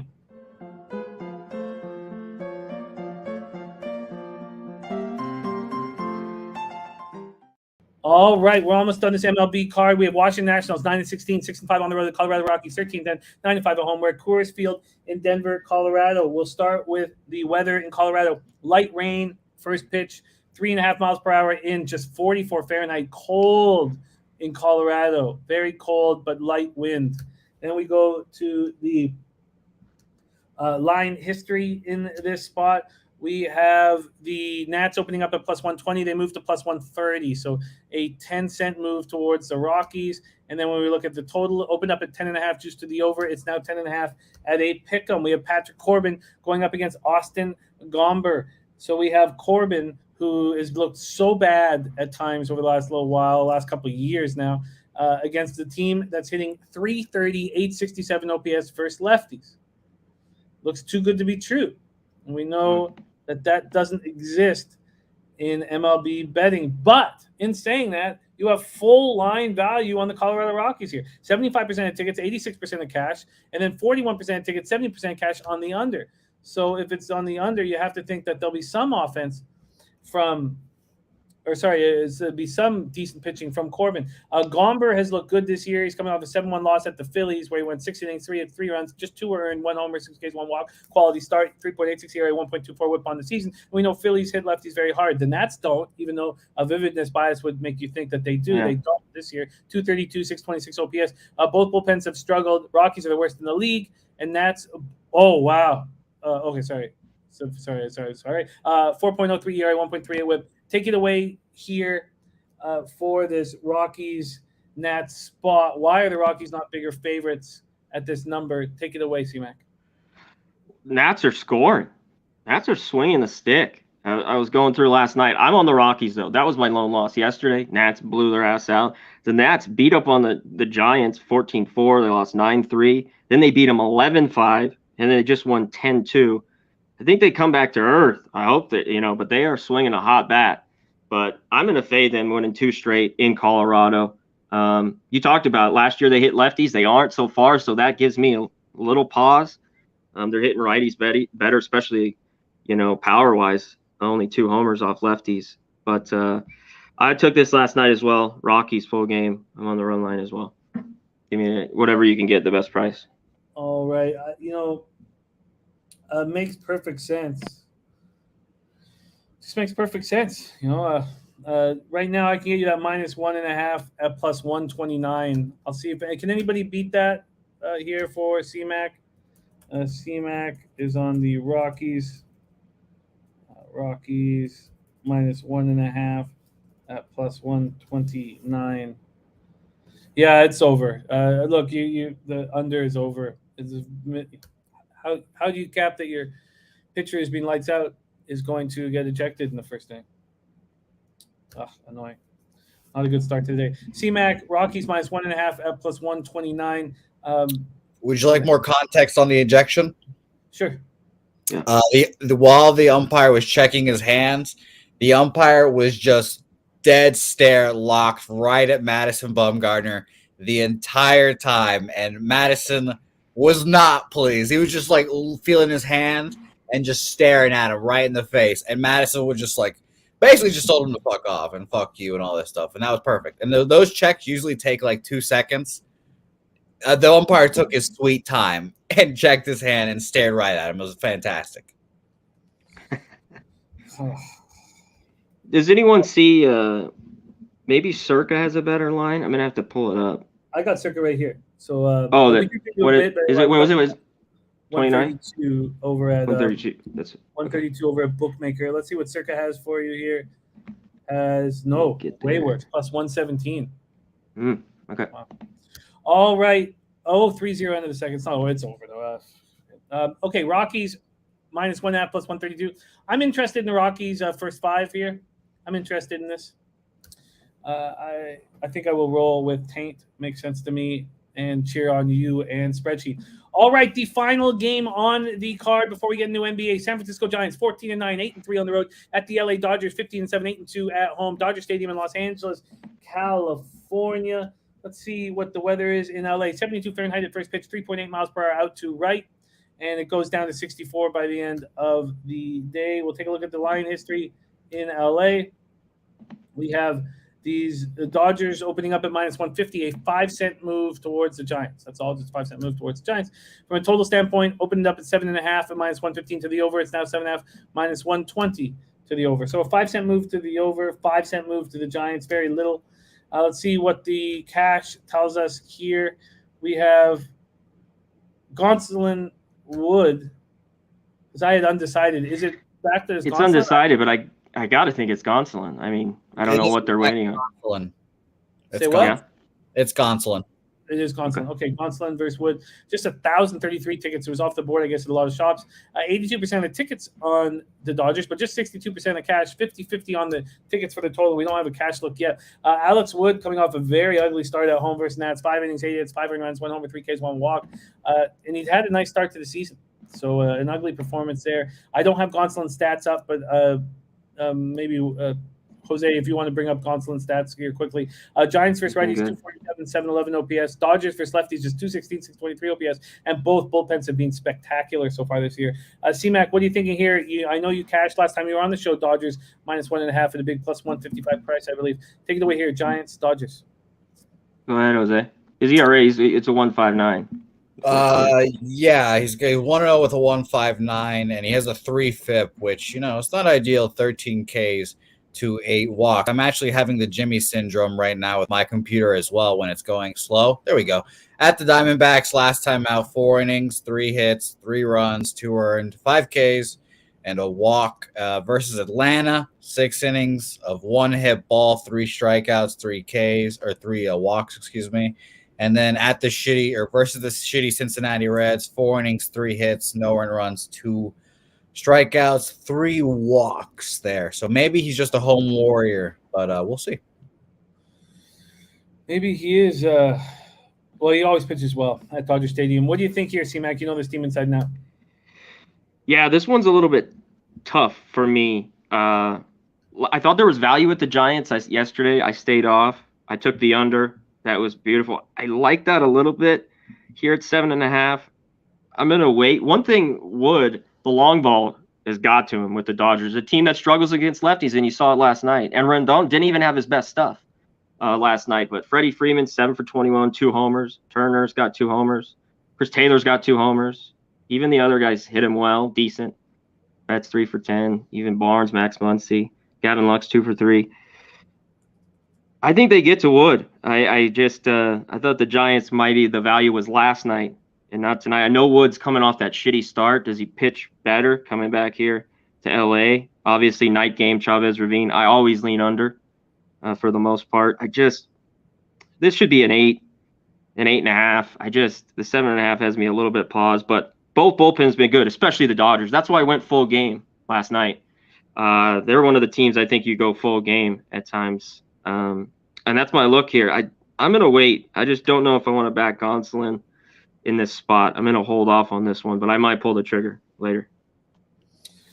All right. Yeah, that fan did not go well for those of us on the under or the Cappers who bet the D-backs losing their star pitcher in the first inning. All right, let's review all action here. And shout out to Jeffrey Blue, who's Blue Ball's play of the day. Cardinals first 5 over is catching. Or nothing, maybe. Or nothing. 5-0. Oh, is it? Okay. Say hey play of the day, of which I tailed. First 5 under 3.5 -110 is Braves Mets. And I'd like to announce Tim Anderson does not have it. Does not have it. Not a good start to the day. Not a good start to the day. Pirates, Tigers, game 1 and game 2, we stayed off. Say hey play of the day is on the Guardians, game 1. Team total over 3 and team total over 3.5. 2 spots there. We've stayed off. And the second game. And what were you saying? You have interest in Gore or the under in the second game of the Padres Guardians, C-Mac? Yeah, I'm gonna wait here on this first one. Padres win here. I'm gonna look the second game maybe to back the Guardians or even the under. I'm gonna wait.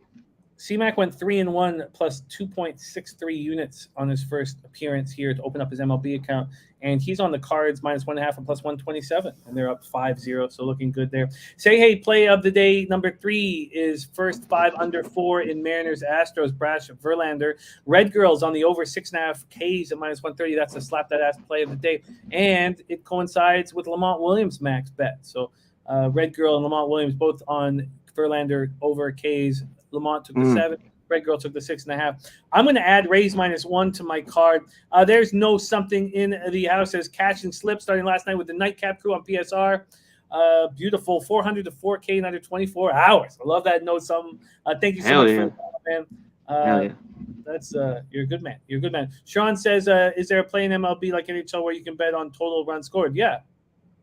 Yeah, absolutely. You mean like the exact amount of runs scored? What do you mean? Because yeah, of course, we move on over unders in MLB, and Danzo, yeah, it was tough. But I love Game 1, Pittsburgh Rangers. I just can't wait to watch more of that series.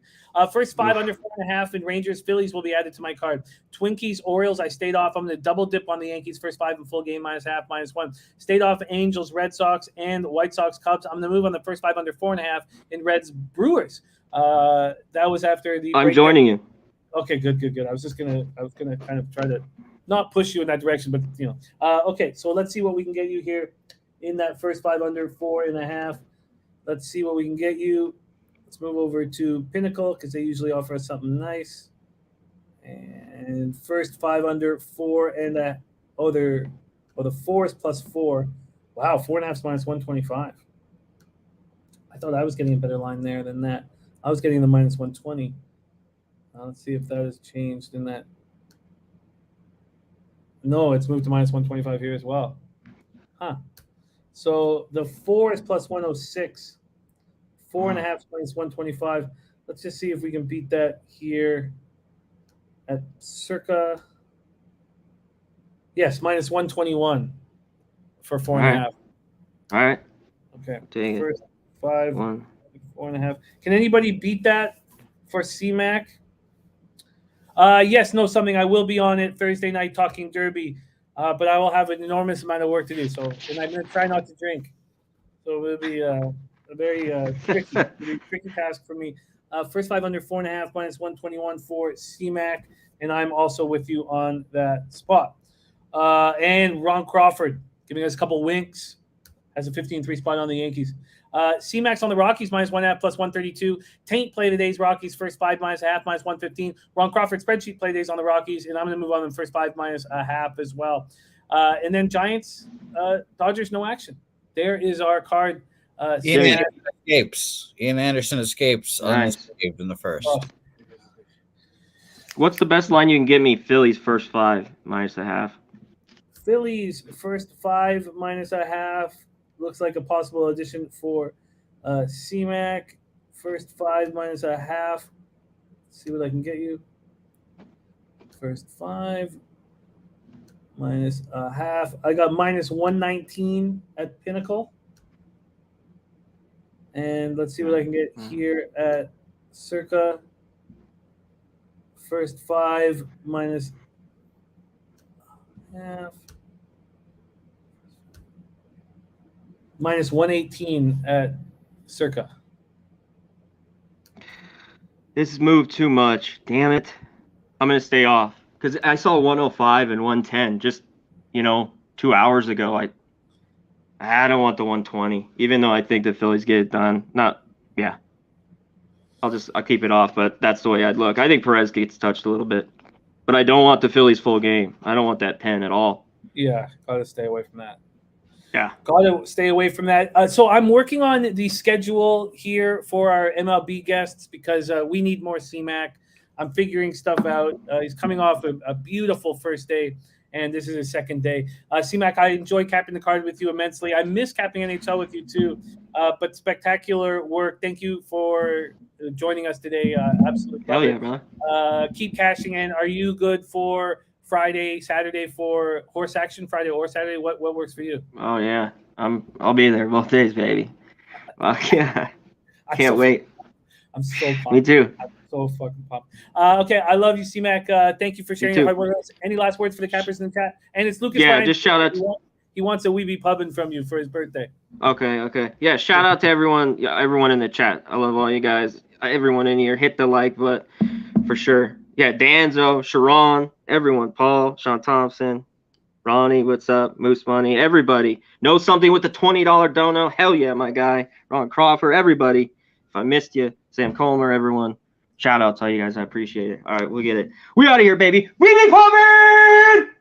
There he is, C-Mac in the house. I love capping with him. Danzo says, get yourself an IV drip bag and put your crack into that thing. You know what, Danzo? My friend is, and his dad's 100 years old, and they're both like heavy rum drinkers. And his dad's 100 years old. And I talked about the Kraken, and he told me that it's rotting me from the inside and will kill me. That's what he told me about Kraken. So that did scare me a little bit. Let's bring on Derl, and that's facts. Like these guys are like, they know rum inside out. They're Jamaican, and he said Kraken is rotting you from the inside and will kill you. Let's bring in NBA, and man, is our NBA expert rolling nice right now. He said he wanted 60% on the season, a spot that he had hit at one point, and he wanted to get back there. He's coming off sweeping Friday. He had Memphis, Minnesota first quarter over 56.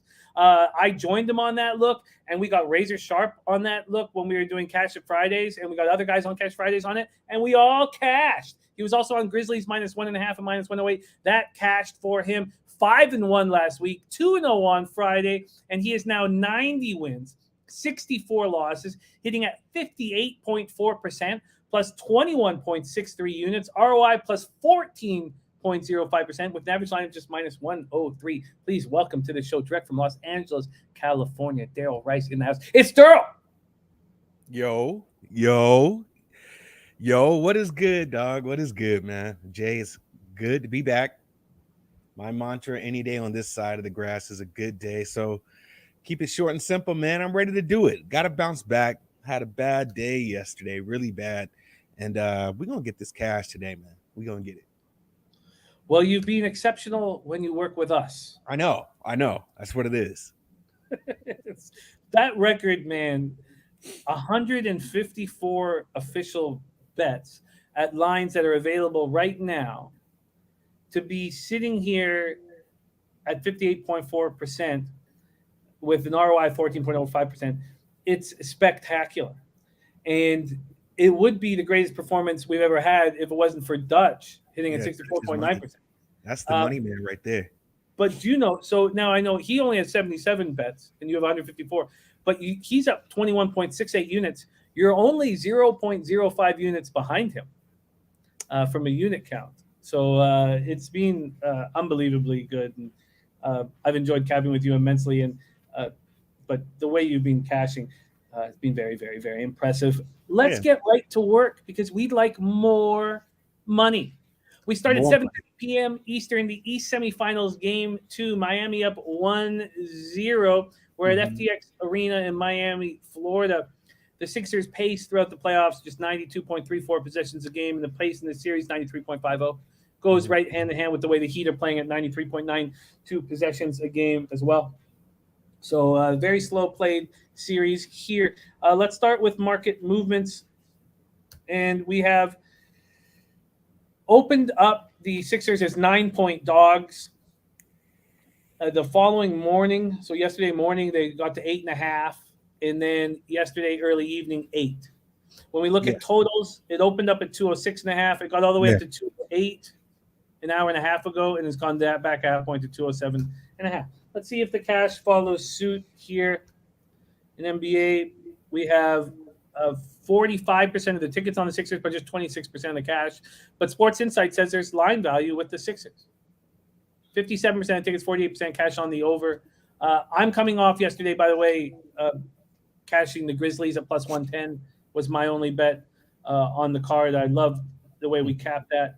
Game was very, very enjoyable, and it's very enjoyable to watch it playing out the way we expected it. Heat took game 1, 106-92, out-rebounded the Sixers 47-37, 50-9 on the offensive glass. So when James Harden leads your team in rebounds, you're going to lose. Sixers went 6 of 34 from 3. The Phillies bench went 1 of 12 from 3. And DeAndre Jordan looked atrocious out there. A minus 22 in 17 minutes. Paul Reed couldn't help because he was in foul trouble. And Bam had anything he wanted. 24 points, 12 boards, 4 assists, 2 steals, and a block. Harden, 16 points, 9 boards, 5 assists, 5 of 13 from the field, and 5 turnovers. Tyler Hero became the first Heat to win the Sixth Man of the Year award yesterday, and he went for 25 points, 4 assists for 3. Jimmy Butler came back from the one-game absence due to a knee injury, 15 points and 9 boards. Kyle Lowry still out with the strained hamstring. The floor is yours. Heat, Sixers, Derl. How do we get paid? So, Jimmy, you laid that out really good because everything you said are factors that I looked into with this game, right? Now, it gets me a little nervous when I see the adjustments that were made in the Boston-Milwaukee game, and also to some degree in the Warriors and Grizz game. Now, are we going to see those types of adjustments for these two games today? And one thing that you can't really help here are the boards, right? That's not something you can't put DeAndre Jordan in the starting lineup and think he's going to do you any justice. He just isn't. His time is done, right? You saw his quote about him not being used correctly. So his poor performance, I think he was like a -17 or a -22 when he was on the court, right? So you've got the boards that are an issue. There was another little video going around where James Harden tried to sit next to Maxey. Maxey got up and just moved, right? He didn't want no smoke. He didn't want no static at all with Harden. And that's because it's like Harden's time is up as well, right? So once you get into this ISO ball, and if Harden's not making his shots, this team is just dead. It's dead already. Philly didn't shoot good from the three, but respectfully, neither did Miami. If you look at the numbers, Miami really got them in the paint. I mean, they put up 97 shots from within the arc, right? About 20 or 30 more shots than Philly. So I'm looking at these factors. You look at the injury report, which is kind of crazy. And I'm trying to decide, okay, what's going to be probably the most safest play to make. You look at the average numbers in the first quarter. They're about average. So I really didn't even want to step on the first quarter because I'm curious to see what type of adjustments are made on Philly's behalf. You look at the first half play, and Philly actually covered last game because Miami put up 20 points in the second quarter. 20 points. So looking at all these things, I think there's two plays that I do like. The first one, and it may be a little juiced, but I'm going to step on it just so I can get back into the win column. That is Bam Adebayo. Take his points. They're over 18.5 points. That's a play I've already stepped on and made. I don't think that's going to change because DeAndre Jordan is not going to be able to guard him, right? And like what you said, Paul Reed is just too wet behind the ears where he don't understand playoff ball to where they're going to get him in foul trouble. He's going to get a little too anxious, try to make plays and block shots. I just don't think that he understands how the playoff ball works. Maybe that's what Doc is going to be working on. Maybe that's what the staff is working on. But Bam Adebayo is going to get his points. Bam Adebayo is going to get his points. I do believe that. So 18.5 points that may seem high to some people. He gave you 24 last game, 24 and 12. So to JPZ's point, why didn't that hit again? It should. It really should. But I do like the points. I'm not really a double type person. But, Dan Kelly's point, that's a great spot too. JPZ is spot on there. So I do like Bam Adebayo's points at 18.5. This is something that I also like. Their points are kind of similar in the first quarter, right? But where Miami can take off and where I think they won't make the same mistake is in the second quarter. So I don't think this game is going to be closer in the first half as it was last game. So I also stepped on Miami Heat -4 in the first half. I do believe that they can get it done. Now, how this game starts to pan out, I'm not sure. And you kind of got to learn from the mistakes you make when you have your losses, right? But this one here, this number is really, really fishy. It's really fishy that it's gone down instead of up. Considering the work that they did put on Philly, you have a questionable lineup because everybody on Miami is kind of questionable. But that's not weighted as heavy to me because, like I've already said on this show months ago, Miami's been very, very impressionable in many cases. And the reason why is because they've been playing injured all year. All year. Spoelstra's been just putting together this team, and they're first in the East and haven't had a full squad play multiple games. So I do like Bam Adebayo's points. I stepped on that, and Miami Heat first half, I do believe they get it done today. First off, I could find the 18.5 at -114 for Jump Bam. What did you get it at? I got it at 126. I'm not going to lie. Okay, it's -125 at Bet365. FanDuel hanging at -114. We'll get that for you. I can't find a Heat first half -4. I see it at 4.5 everywhere. I'm sorry, 4.5.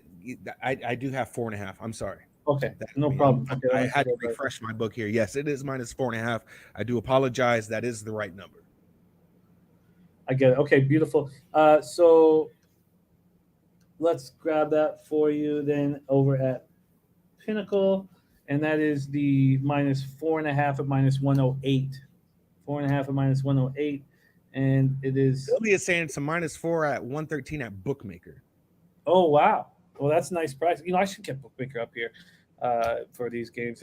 Billy does such a good job line shopping over there for us. Well, that's a nice price. Would you like that -4 at -113? Yeah, I'll take a push. Okay. That bet makes a lot of sense. Although, do you have any concern with what Sammy Calmer says? And let me go back up to it. And he said, and quite succinctly, Heat likely roll, but not passionate about this one. And I don't know if he is saying that he's not passionate or the Heat won't be passionate. Do you see any possibility that the Heat kind of come out lethargic against a team that's missing their superstar and that they just handled so easily in game one? This is why I didn't take full game, because when you watch that game, it just seemed too easy, right? But the same with the Bucks. The Bucks just rolled Boston in the first game. And then you saw how they made the adjustments. Udoka made the adjustments, and Giannis couldn't. They played Giannis the right way. The right way. I just don't know if Philly has enough in them to make the adjustments and they be effective. I don't know. And that's why you have that lack of chemistry with the squad already. I mean, you're asking glue guys to be stars in this moment because that's just how Miami's going to play. You're not going to get anything inside, right? So now you're going back to just throwing shots and hoping they fall. And I just don't know if that's the type of game you need to play.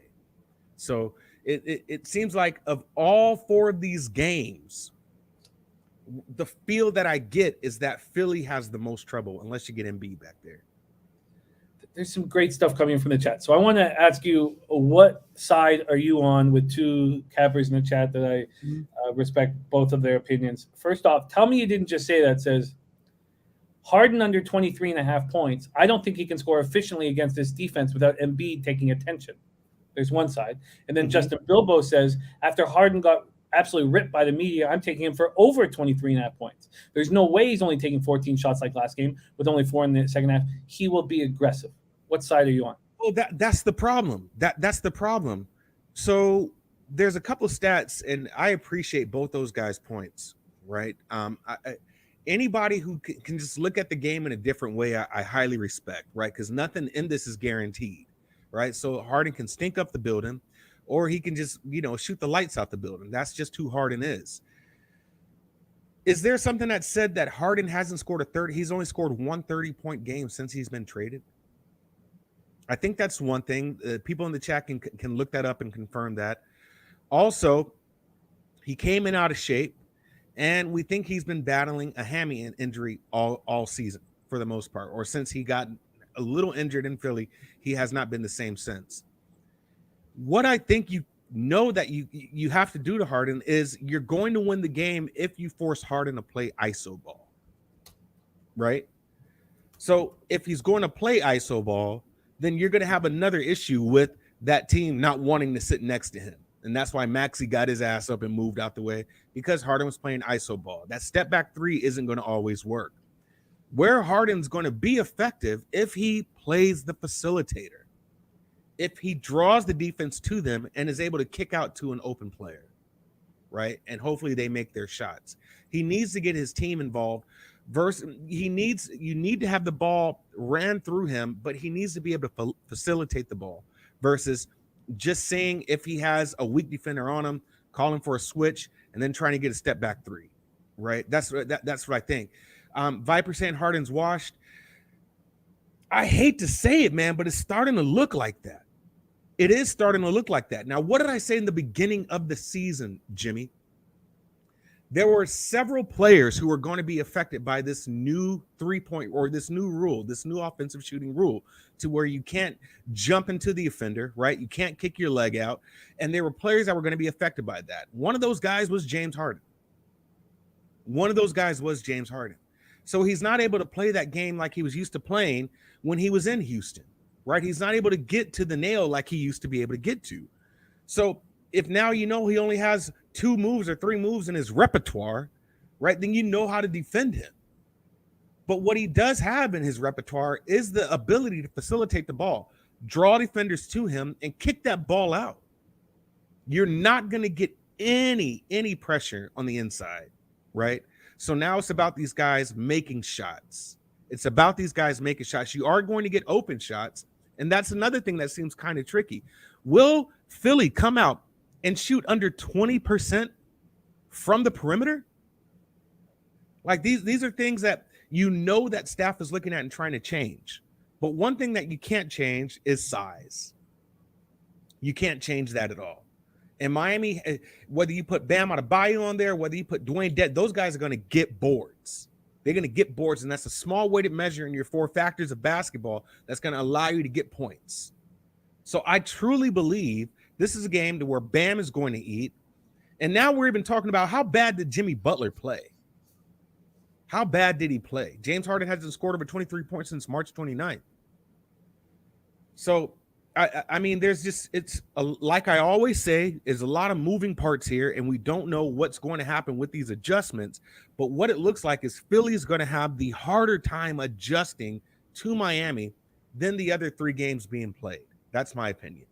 So I like Bam Adebayo to continue to feast. I would be more, and that's why I already stepped on it. I would be more prone to betting Bam props over Harden props, right?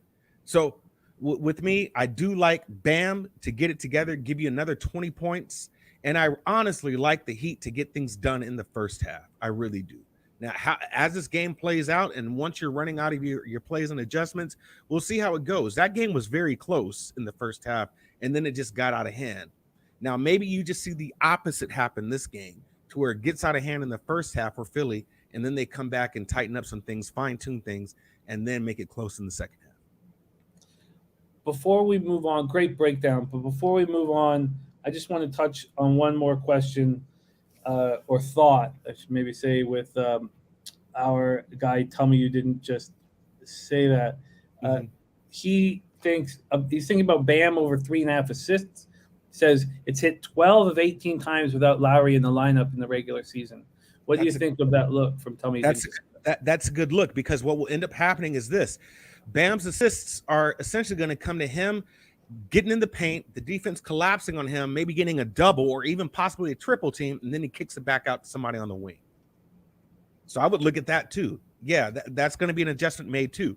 So if you like the assists, I would jump on it. I mean, that's not a bad look at all. 4 assists. Yeah, because he's going to get his play. If he's going to score over 20 points, once he starts getting in motion, that's going to draw attention to him. It's going to absolutely draw attention. Attention should be already drawn to him. And what they're probably telling him is the better defender to play on Bam is Paul Reed, right? But maybe they're trying to tell him, hey, how not to get in foul trouble very early. So I would see those assists hitting as well.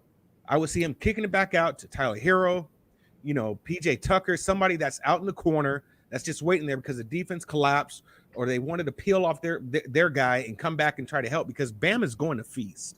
So if he's going to get his points, I absolutely believe he'll get his assists. Great breakdown, a review of action in that first game. We have Derl on Bam over 18.5 points at -114. Heat first half -4 at -113. Astute Chaos is on Philadelphia, Miami, first half under 106 at -102. He's on the first half over 111.5. I was looking at that, and the game slowed down tremendously, right? I mean, what was the score? Was it 61-62 at a halftime? So it went over first half last game. So that the numbers kind of tricky, because I did see to where some of the numbers had this game at 206.5 in some places, and then it got to 208 and just kind of stayed there, right? So it seems as if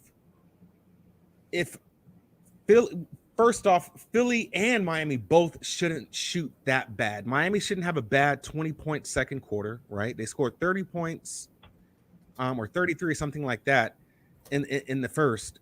And so maybe it was less than 60. I had to double check that number, but it just seems like you're not going to have that bad a shooting from either squad. So, Astute, I hope you hit it, man. I was looking at that myself. I mean, you're looking at these playoffs, just about every game is going under, it seems like, right? So do you just magically take that? I would be more inclined to, again, this is where I think the numbers do operate. I would take that over 53 points in the first quarter, over 53.5, right? You're asking somebody make you 20, 29 and somebody to make you, 25, something like that, So could that be an ideal look in the game? Yeah. 54 points. This goes by the hook, just like last night's game did. Yeah.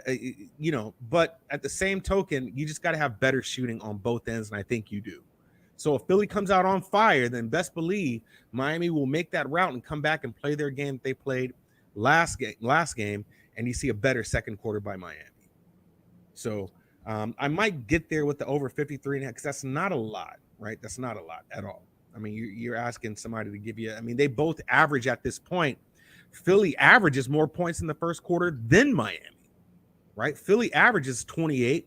Miami averages about 27. So there goes your 53 there just for Philly to play the game that they do play.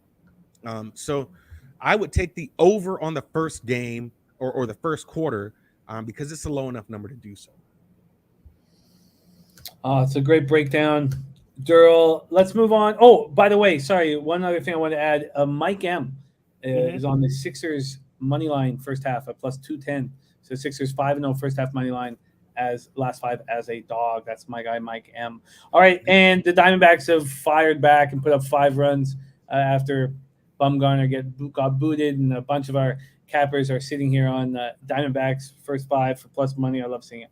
Okay, let's move on to 10 p.m. Eastern. West semifinals game 2. Phoenix leads the series 1-0. Dallas Mavericks 52-30, 23-18 on the road at the Phoenix Suns, 64-18, 32-9. At home, we're at Footprint Center in Phoenix, Arizona. Mavs have been playing very slow pace this playoffs, 91.64 possessions a game. Suns not that much faster, 94.64. The series is played at 94 possessions a game. Let's start with the line history here in this one. There's been no movement. Mavs opened up at plus 6 at minus 110, no movement. I know. And plus 210 on the money line, no movement there either. From a total look, 216 and no movement on anything at bet 365. Let's take a look at where the cash is. We have 22,596 tickets in. 59% of the tickets, 72% of the cash on the Suns. Then 33% of the tickets, 73% of cash on the under. No movement there. Sammy Comer says I'll be on the Mavs plus 6.5. Still capping it though. Luka, 45, 12, and 8 in the 121-114 loss. Scored more points by himself than the rest of the Maverick starters. That is not a recipe for success. Brunson was in foul trouble early. Couldn't get off on track. 6 of 16 from the field, 13 points. Dinwiddie, 8 points in the opener. Mm-hmm. And he had that open look for the 3 at the end of the game, which would have cashed the spread that we had we didn't really deserve to cash. I know that backdoor cover. Oh, man. Yeah. So Suns were in control all game long. They never trailed. Ayton goes for 25. Booker for 23, but just 7 of 20 shooting. Chris Paul for 19. He made the shots that matter, though, Jay. If you look at that game, man, he made those shots that kind of – there was like 5 and 6 point swings because of those shots that he made. But, yeah, not the best shooting night. He played passionately, especially on the defensive end. And I like this game, even though he wasn't, 7 for 20 from the field. But I like this game, so I hear what you're saying. And Mavericks go 16 of 39 from 3 and lose. 16 for 39 from 3 and lose. Not a good sign. But I think they can beat this Suns team. I don't know if they can beat them 4 out of 7 times. and now need 4 out of 6. But they can beat them, and if they can beat them, then I should just start taking the money line. Am I going to be safe and take them plus the points on the road and money line at home? I don't know if that's what I want to be doing. Let's hear Darryl's breakdown here. Ron Crawford's spreadsheet play today is on Dallas plus 6.5. Take it away here. Mavericks, Suns, Darryl. Yeah. So this one is a tricky one, right? Of all the games we talked about adjustments, this is a game where adjustments can be made, right? And it actually suits Dallas. Now, first off, what you're not going to happen in this game, hopefully, is that Jalen Brunson gets into foul trouble, right? That really affected them early. Secondly, where the hell is Spencer Dinwiddie, right? Are we going to have an atrocious game by Spencer? And I just think more often than not, he's gonna show up this game. I do believe that. Jason Kidd is a great coach. And in some cases, man, Dallas kind of got in this game and then just bonehead mistakes. The problem that I have with this game also is that the size Phoenix has over Dallas. And you can't change size, right? So now you got JaVale McGee out there getting boards, right? Making steals and dribbling and just dunking, right? Going on a fast break and just dunking, right? DeAndre Ayton just getting whatever he wants. And then you have, out of all people, man, Cam Payne just getting busy. Both Cams just getting busy. So there's a lot of depth in here and a lot of things you can throw at Dallas. But with that said, I still think Dallas could win a game in Phoenix. I do. I really do. So I do like Dallas. I've already stepped on it. It's at -6. I've got Dallas -6. They may not be able to win this game, but keep it a lot closer. Wouldn't be surprised if they did win this game because you got to have your more supportive guys step up and play a better game than last one. But is Phoenix going to win this series? I absolutely believe so. So I like Dallas Mavericks. I've already stepped on it. Dallas -6. That's the play that I was also going to be like, I don't give a fucking shit what the spread is because I believe you can make the right adjustments to beat this Phoenix team. And you've got bodies to throw at Chris Paul, similar to what New Orleans did with Alvarado, right? You can get him tired. And so this is one of these games here to where if there are going to be adjustments made, they're going to come early. You might have to play a little faster game. I don't know. But the thing that you can't do is get Jalen in foul trouble, and you got to have Spencer make some of these outside shots. So I do like the Mavs at -6 or +6 rather. Is it? I can get you to 6.5 at -111. Do I want it to? Well, I've already got it at the -6. +6 rather. I've already got it at the +6 at -110. So well, I can get you the 6 at -101 or the 6.5 at -111, whatever you prefer. Yeah, let me just match my bet here, right? Let me just match mine. So just give me the -6. +6. What, bro? +6. Okay. Derl, Mavs +6 at -1. Yeah, I've already stepped on that. Well, I'm going to jump in with you.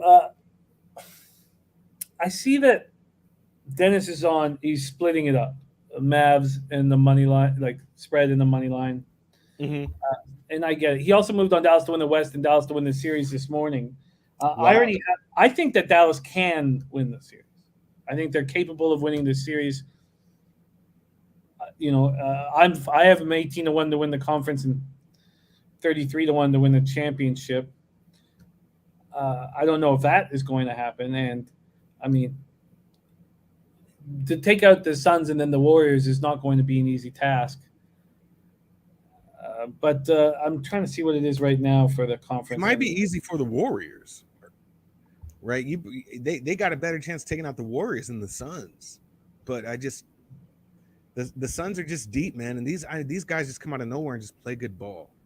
Jay Crowder is just like a walking charge. Like this guy can just get fouls on players, man. He's just smart. He's got a high IQ. So it's just, Monty's a great coach. He knows how to coach his squad, and they play for him. And it just seems like for what it's worth, man, Jason Kidd has been coaching his ass off this year. He really has, right? So this is definitely a chess match.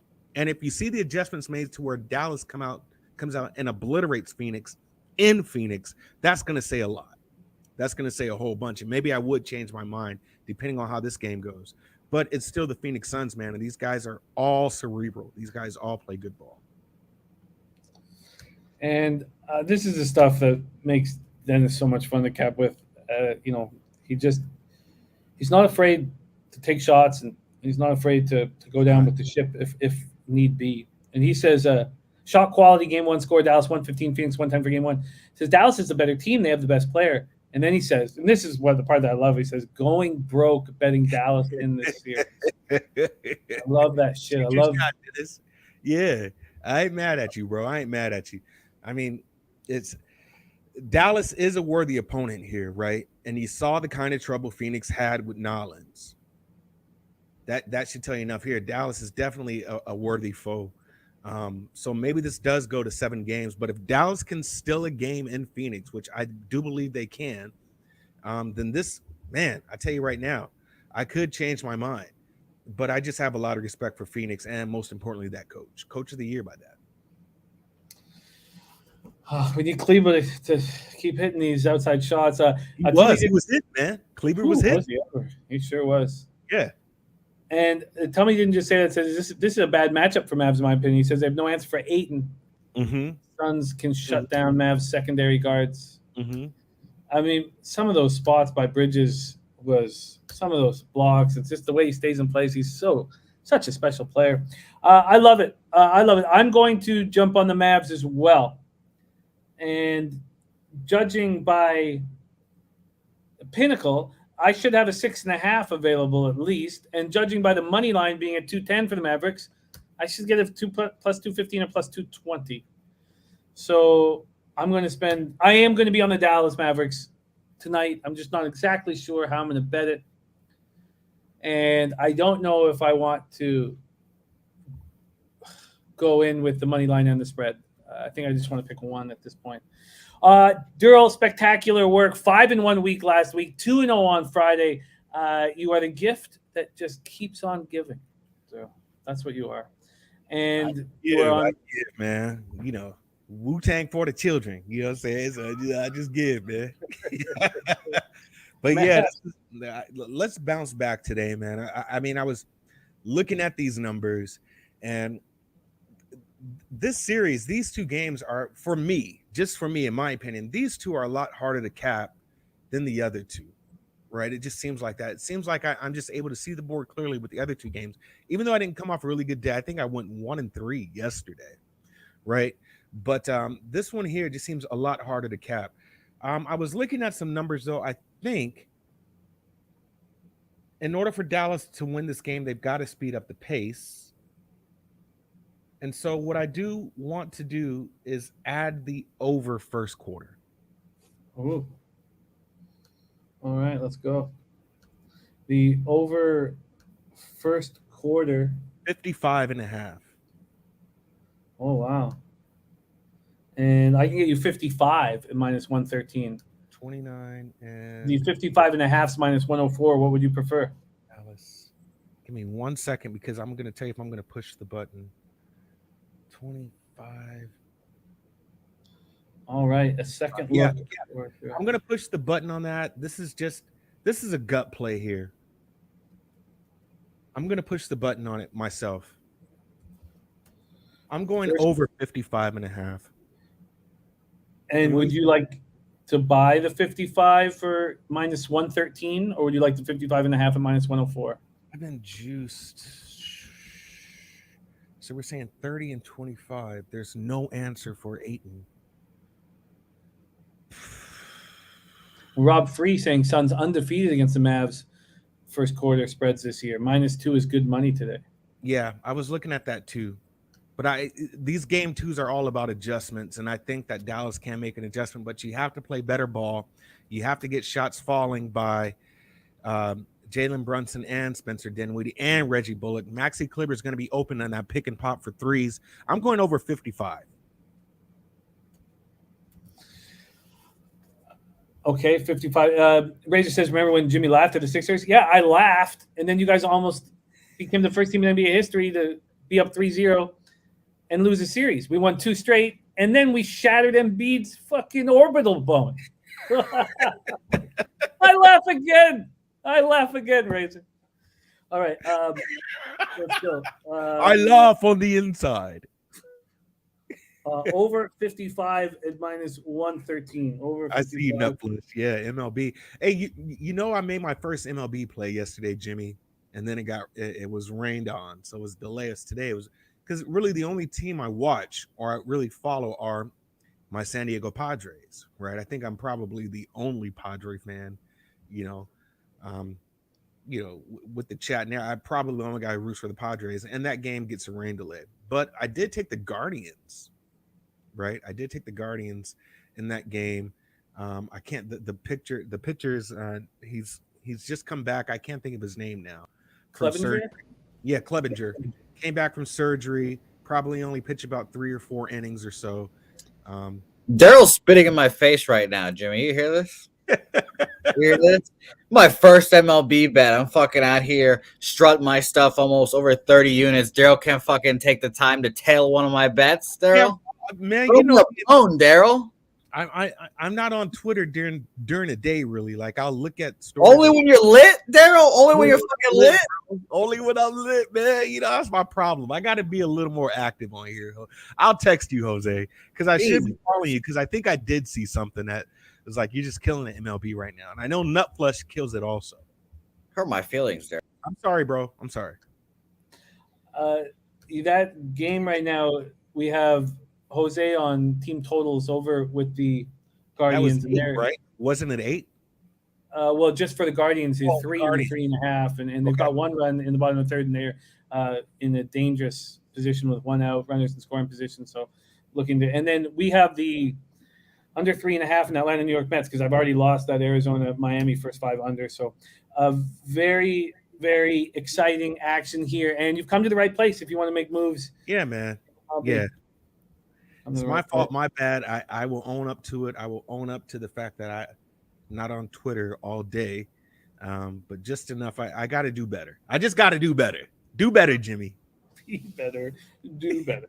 I respect. Well, you've done that here for us, coming off another spectacular week, man. I see 60% in your future. And how will he get there? He's on Dallas, Phoenix, first quarter over 55 -113. Mavs +6 at -101. I'm going to be coming in on the Mavs here.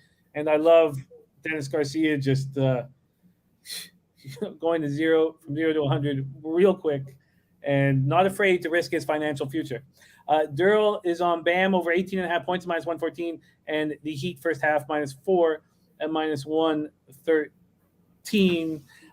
Great work, Derl. Any last words for the Capper Sport in the show? And you will see Derl again here on Friday. Nasty Nate, you the man, bro. You the man. That guy is going hard in the fucking paint for Boston, man. I'm telling you. Yo, Jay, I love this chat, bro, because there's some cats, man. I could just imagine them as fans in the game. These are guys that just kind of paint their whole body green and shit like that and walk around with these little elf shoes and top hats. I think Nate is like one of those guys, man. Like Nate, bro, he's a die-hard ass Celtics backer right now. But the brother man has been killing it. He's been killing it. So I was on Milwaukee yesterday. I lost, and I lost fucking bad. And then, it is what it is. So Nutflush too. I single out these guys because I do talk a lot with Mike outside of the show itself. And so he's not going to let me live down my Lakers. And I swear to God, man, I swear to God. Oh man, fucking Nate. Nate wearing elf shoes. Nate wearing elf shoes with green body paint and little sparkle glasses and a top hat. Right? I think you'll realize that that's not going to happen. But Nate, man, I'm telling you right now, Nate has been back in Boston. He said it. I had to eat crow with the first series against the Nets, and he's live and true, bro. So shout out to Nate, man. Respect, brother. Respect, man. Yeah, I love Nate. And if the Celtics win the NBA championship, Nate, Pub Sports Radio will send you your first pair of elf shoes. Yeah. Yeah, send them to him. Hey, last words, man. I swear to God, man, Boston probably could. They probably could. Watch that Jimmy High Roller show when he breaks down advanced analytics. And they're right now, they're the team that's going to do it. So shout out. Thanks again, man. I will see y'all on Friday, bro. Jimmy, as always, it has been great. It has been great sitting down talking ball with you, man. This has been a great season. Let's continue. Let's win tonight. Let's do it, Derl. Our guy, Darryl, coming to us from Los Angeles, California. All right, let's review all action here. And it was a very fun show, and we've had a really nice 3 or 4 week run, and we had a nice day yesterday, and let's keep that shit rolling. So here we go. In NHL, birdies on a Canes Oilers moneyline parlay at plus 185. I stayed off of Boston, Carolina. Let's just go over Gogster's action here. Sorry, it's taking me 1 second.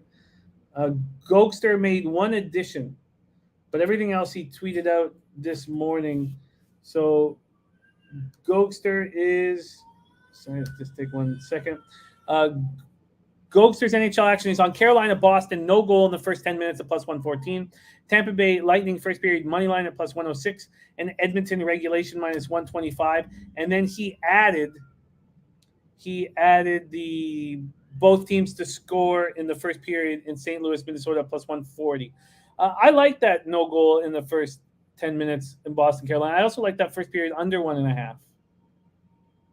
I just don't know how much I trust the goaltending, but I do like that first period under 1.5 in that game.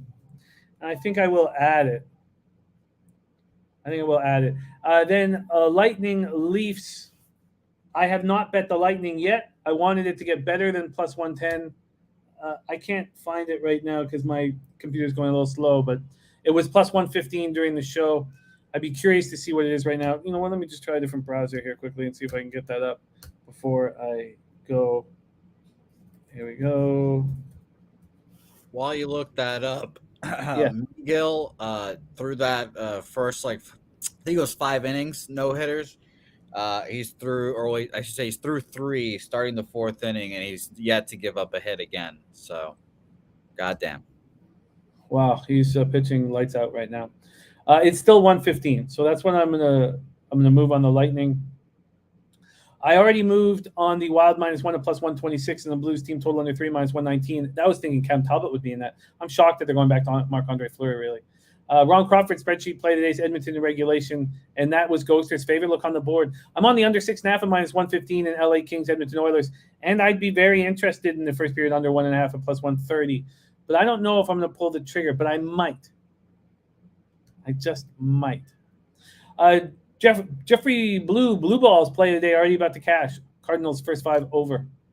And Billy Friedrich says Bolts plus money to win the series. I'm not going to go that far. I do think Toronto's a dangerous hockey team. Then I'm off to a losing start with Arizona Diamondbacks. Miami Marlins first 5 under 4, but it looks like I'll get most of that back, almost all of that back with the Taylor and Say Hey play of the day. First 5 under 3.5 in Braves Mets. Pirates Tigers opening game. I wish I had moved on that under. I did not. And it's too bad. Neither team hitting righties. Game 2, we're going to see Faedo pitch, which will be fun. Alex Faedo and Quintana, but we're off that spot. Say Hey play today. Guardians team total over 3 at -110, 3.5 at plus 125. Did they get that second run in? One run still. 1 run. Okay, you're still, that's but fine. Clevenger's going to come out soonish. Yeah. He had a high pitch count, so we're feeling good. Yeah, no, I think you're in a good spot there. Max Welly says fade the Rangers or Penguins next series if they keep this pace. Well, God, yeah, you want teams to beat each other up, and they're doing that. C-Max on the Cards -1.5 plus 127. Looks like a great start. Say Hey play today. First 5 under 4 in Mariners Astros. I'm not going to go back to the well, but both Red Girl and Lamont Williams on the K prop for Verlander over 6.5 and 7 respectively. I'm going to add Rays -1. I'm going to add the first 5 under 4.5 in Rangers Phillies. I'm off Twins Orioles. I'm going to double up on the Yankees first 5 -1 full game -1. I'm off of Angels Red Sox and White Sox Cubs. But both C-Mac and C-Mac's already moved on it. I'm about to move on the first 5 under 4.5 in Reds, Brewers, and the Rockies. First 5 -0.5. C-Mac's on the Rockies -1.5 at +132. I'm going to stay away from the Rockies bullpen. And we have no move on Giants, Dodgers. Taint is on the Rockies, first 5 -0.5. And we've already gone over NBA basketball. There you have it. Another show in the books. And in 48 hours, we'll be 4 hours in to Churchill Downs at this point. So we have only one more show of full sports action. That's tomorrow. After tomorrow, it's all horses. One track mind. Thoroughbreds, baby. And you've only got one more show after that, and then you're on vacation. Yes, that is true. And Jose will be holding down the fort. I'm going to flip the show completely around, and it's going to be very fun. I'm going to shake it up like a snow globe. That makes me want to cut everything and say that we shouldn't hand you over the show. That does scare me a little bit, but you are a winning capper, and you do a great job producing, and the reins are yours. You can do anything you want with this vehicle here, anything you want. Yeah, because you'll be at feet deep in the pools. You won't be at the beach. You'll be at the pool. Uh-oh. Look who's here after his nap. Look who's here. Dog. Look who's here. And by the way, Ella's in school, but Carter, what's up, bud? That's the E-Dog, dude. We got the C-Dog here. What's up, bud? We're out of his nap. He's a little under the weather, but wearing his Cookie Monster shirt. Oh yeah, he's a little sick. A little sick. Thank you guys. Jose, great job. Thank you all, everybody in the chat. Roger that. Ronnie Imbergia. Dennis Garcia says you shouldn't tell Jose to do whatever he wants with the show. Well, give me updates, everybody, how it's going.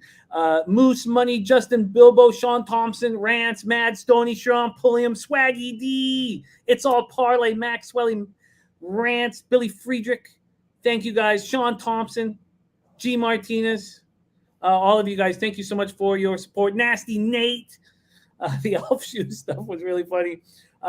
Great job producing the show, Jose. On behalf of all of us at Pub Sports Radio, let's get that cash. And we have a huge day ahead. Prize Picks, 3:10 p.m. Then at 4 p.m., we have NBA Pub Hub. Then 5:30 p.m., Say Hey Play of the day. And we're knocking on the door at 30 units, Jose. So on behalf of all of us, thank you guys for your support. Let's get that cash. We're going to let you out of here. Good guys. Yeah. Just grab the mic, Carter. Do what you do best. Take it and run. Oh, yeah? Leche, a los bookmakers.